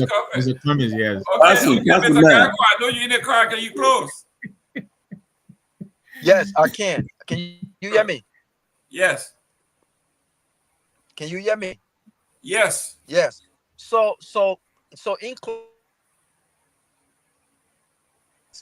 I think I slightly disagree with Siliki, and we don't have much disagreement. I think it's an excuse to even try to compare the due process that we asked for, we advocated for the speaker, as opposed to the party taking action against members that clearly violated or took a position contrary to the party's position, especially the one that was against the Constitution and rule of law. I don't think they need due process for that. I don't think they need to come and explain why they're doing that. You don't. What they did is indefensible, pretty much. This is the reason why the House of Representatives eventually and ultimately went for a legitimate election, even though I don't think that was it followed all of the processes and what the rules of the House of Representatives demanded, right? That's the reason why they went back and had an election to elect a speaker, not to select one. So there's no explanation whatsoever as it relates to why the ANC could not take actions then instead of now. But like I continue to say, this is indicative of the fact that we do not have true political institutions. And I know change is difficult, change is challenging, especially in a system like Liberia. But we got to be willing to take a stand with regards to what decisions we make to truly once and for all see political parties functioning as an institution and not around an individual or for self. And this is the issue ANC, I believe, has encountered as well. But always a great show, man. I think again, man, I think you're doing a phenomenal job, Dr. Nyenwolo. I just want to say the closing argument remains a formidable a platform, and this is where the issues are discussed, and we are yet to stay. I truly look forward to the appearance of Wilson Toppet on Wednesday. I know that I heard that they're responding to to Herring Coaster, but I also have some questions for him as well, personally, and the CDC positions on major national issues, because I don't think we've heard much of them. And Abu, go the rest you ate today. Tomorrow you should eat more. You should eat more of that rest tomorrow. Okay. When you start telling people, when you start talking about who my equals are and I'm not picking, you should really put things in perspective. All right, put things in perspective. Don't let Abu go on your skin. So eat whatever rest you eat. No, so let me remind Abu. Abu's stomach full.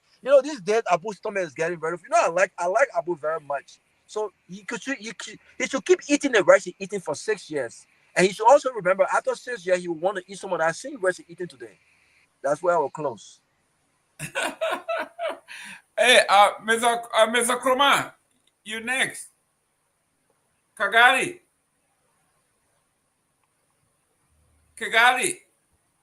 Okay, Sarah, can you close, please? You always eating on the show. I don't know what the crew want like eating business. Every time I see her, she eating on the show. Oh, that Grebo woman, I forgot. Grebo woman, your brother Nangbe here. I'm sorry. I can't hear you. You're muted. At least you now know what they're doing, Neji. She eating something. But go ahead, Sarah, you back. Go ahead. So that the bottom of it easily.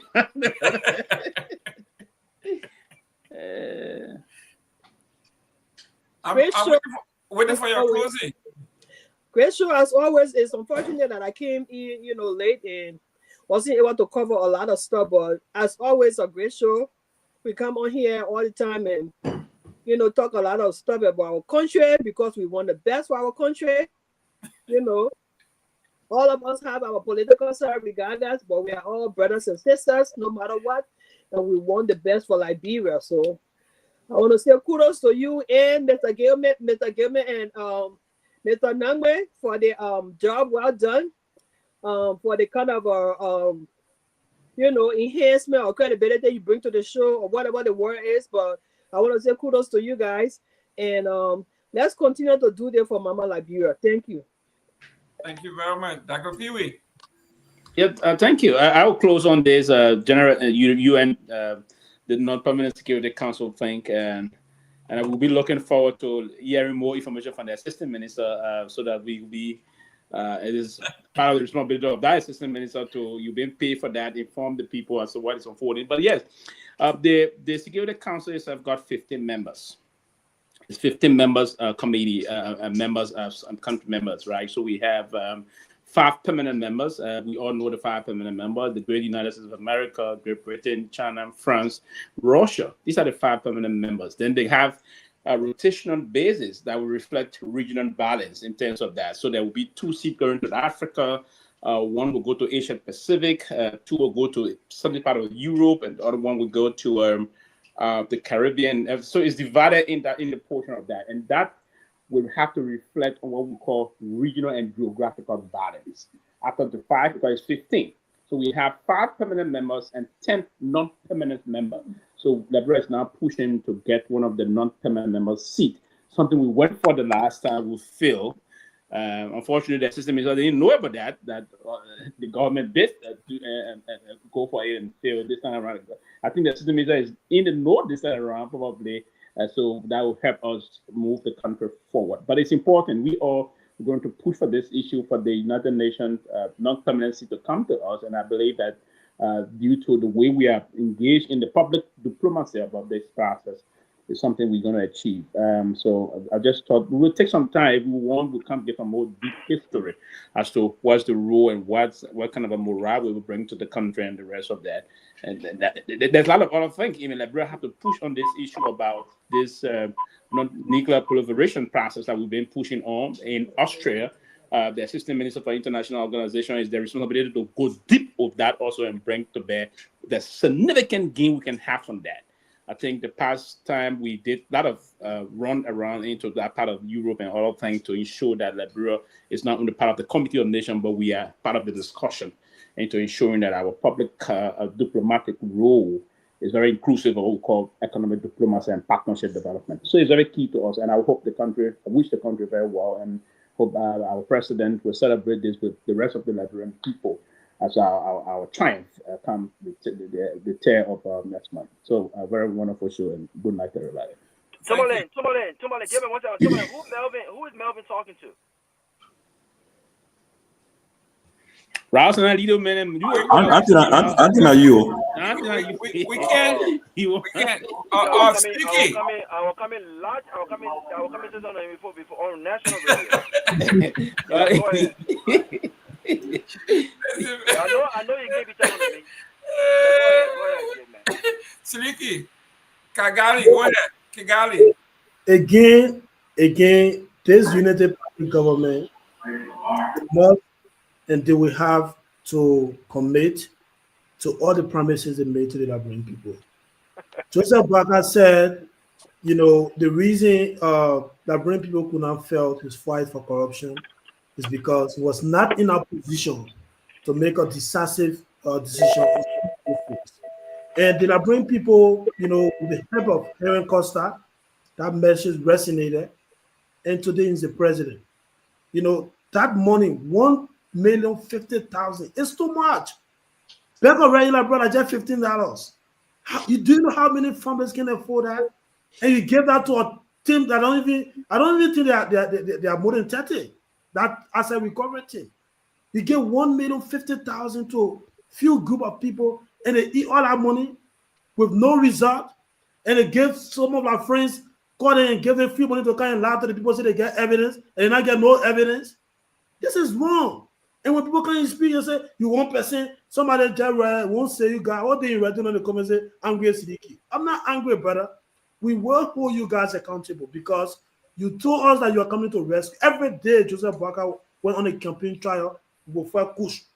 In fact, Kush is even getting worse than before. So these are things that we'll talk about. And if you consider that to be angry, that's totally up to you. Now I will close on this.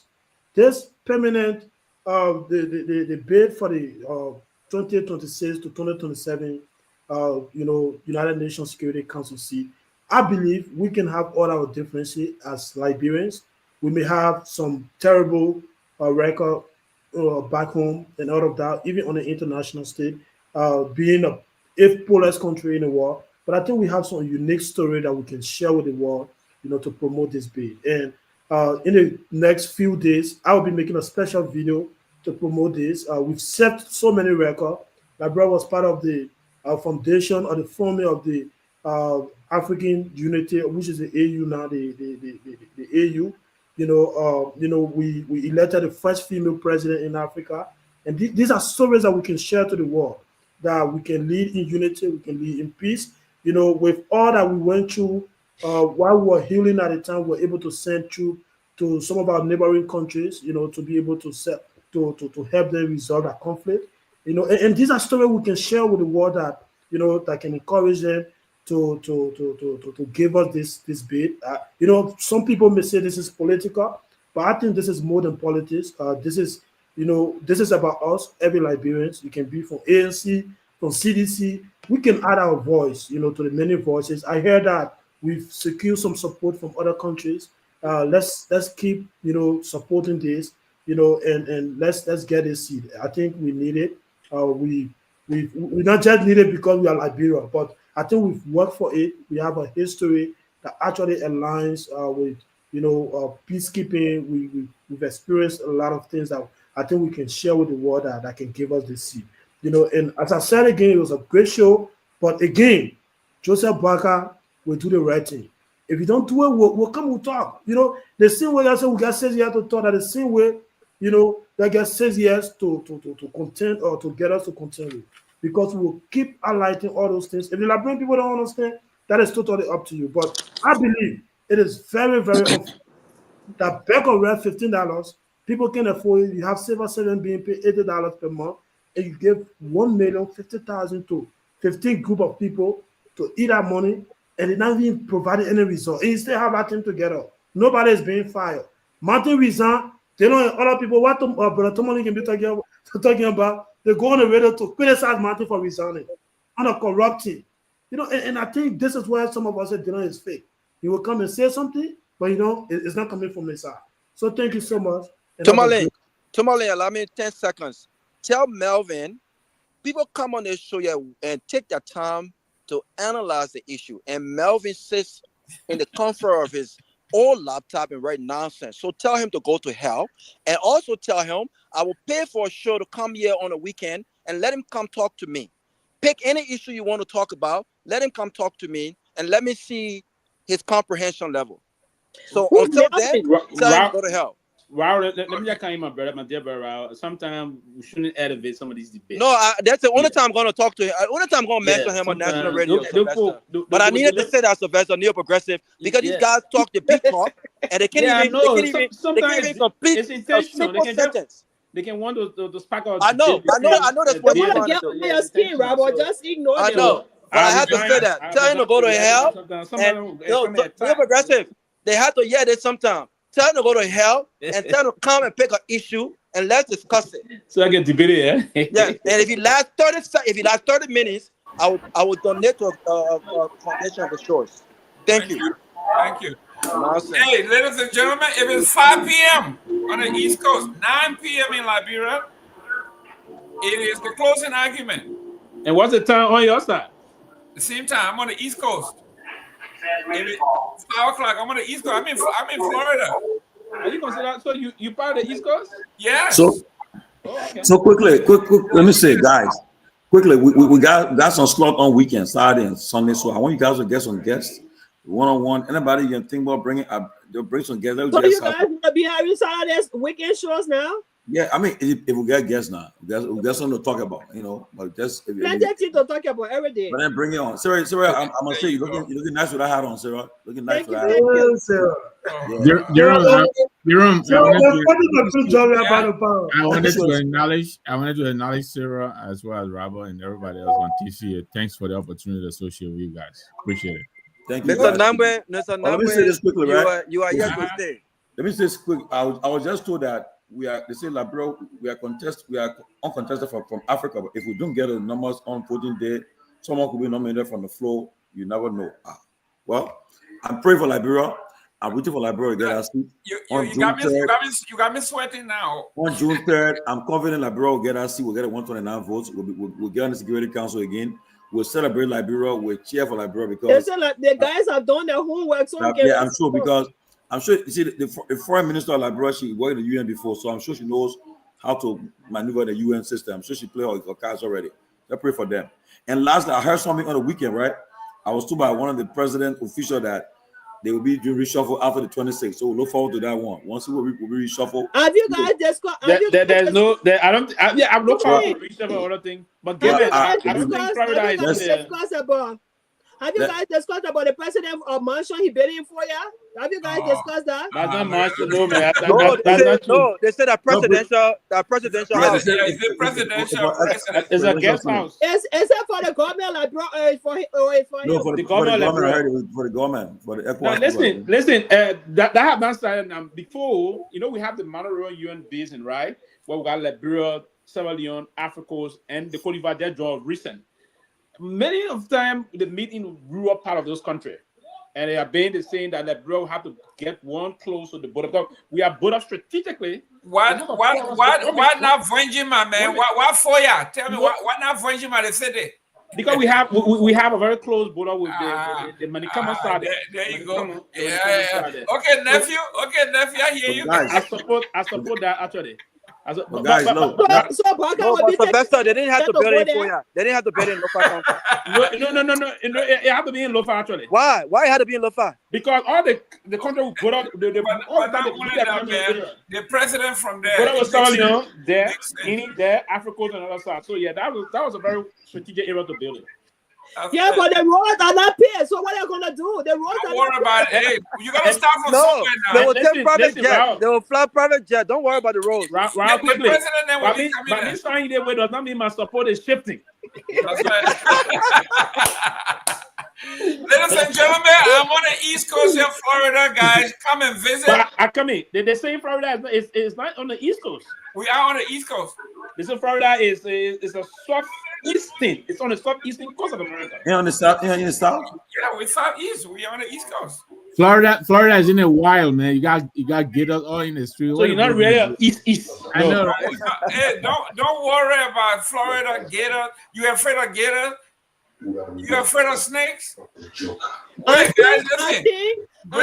think we need to focus on a lot of things that are happening in the country.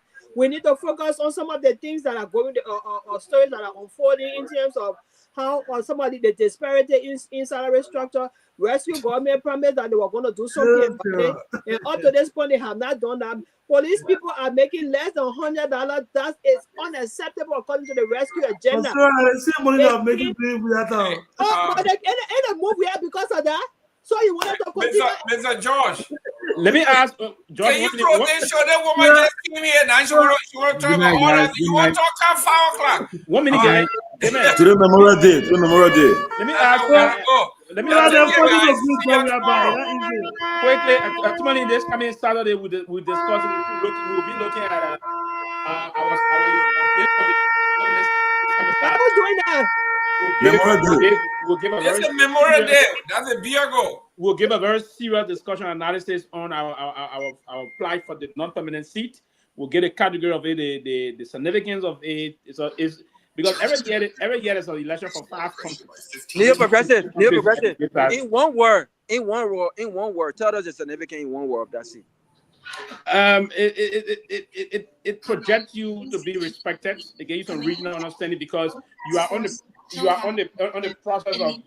Now you don't have you don't have a veto power, but you push now to make treaties, conclusion on a lot of things, conflict resolution across the world. So it projects you a lot, give you significant international morale. But you don't. Another thing I wanted to let you guys know about. I don't know whether you saw the letter from the Justice Ministry about a citizen from Lofa County that was killed in police custody, and according to the autopsy report, it was unnatural. His death was unnatural. So most of the killing that are going on in our country, rescue mission know about some of them, because this is a civilian in their custody that died unnaturally. So something is wrong somewhere. But Sarah, you guys can take them to court. You guys can take them. No. Unnatural mean probably he was tortured. That's what they investigating. So, no, you should hear the government for coming on to admit that their autopsy report. I agree. Yes. But what I'm trying to say is a lot of things that were going on. So I think Buaka is ready to do some good work recent time. No, but it should follow up. If it's unnatural, then it should follow up with a process. Guys, you're good now. Yeah? Happy Memorial Day. You'll eat a barbecue. We'll have fun. I'll go to the grill. I won't go to the grill. Tomalin, the great man. Yeah. Thank you. But right where you going already? I see your background. Right, go already. Man, we have okay.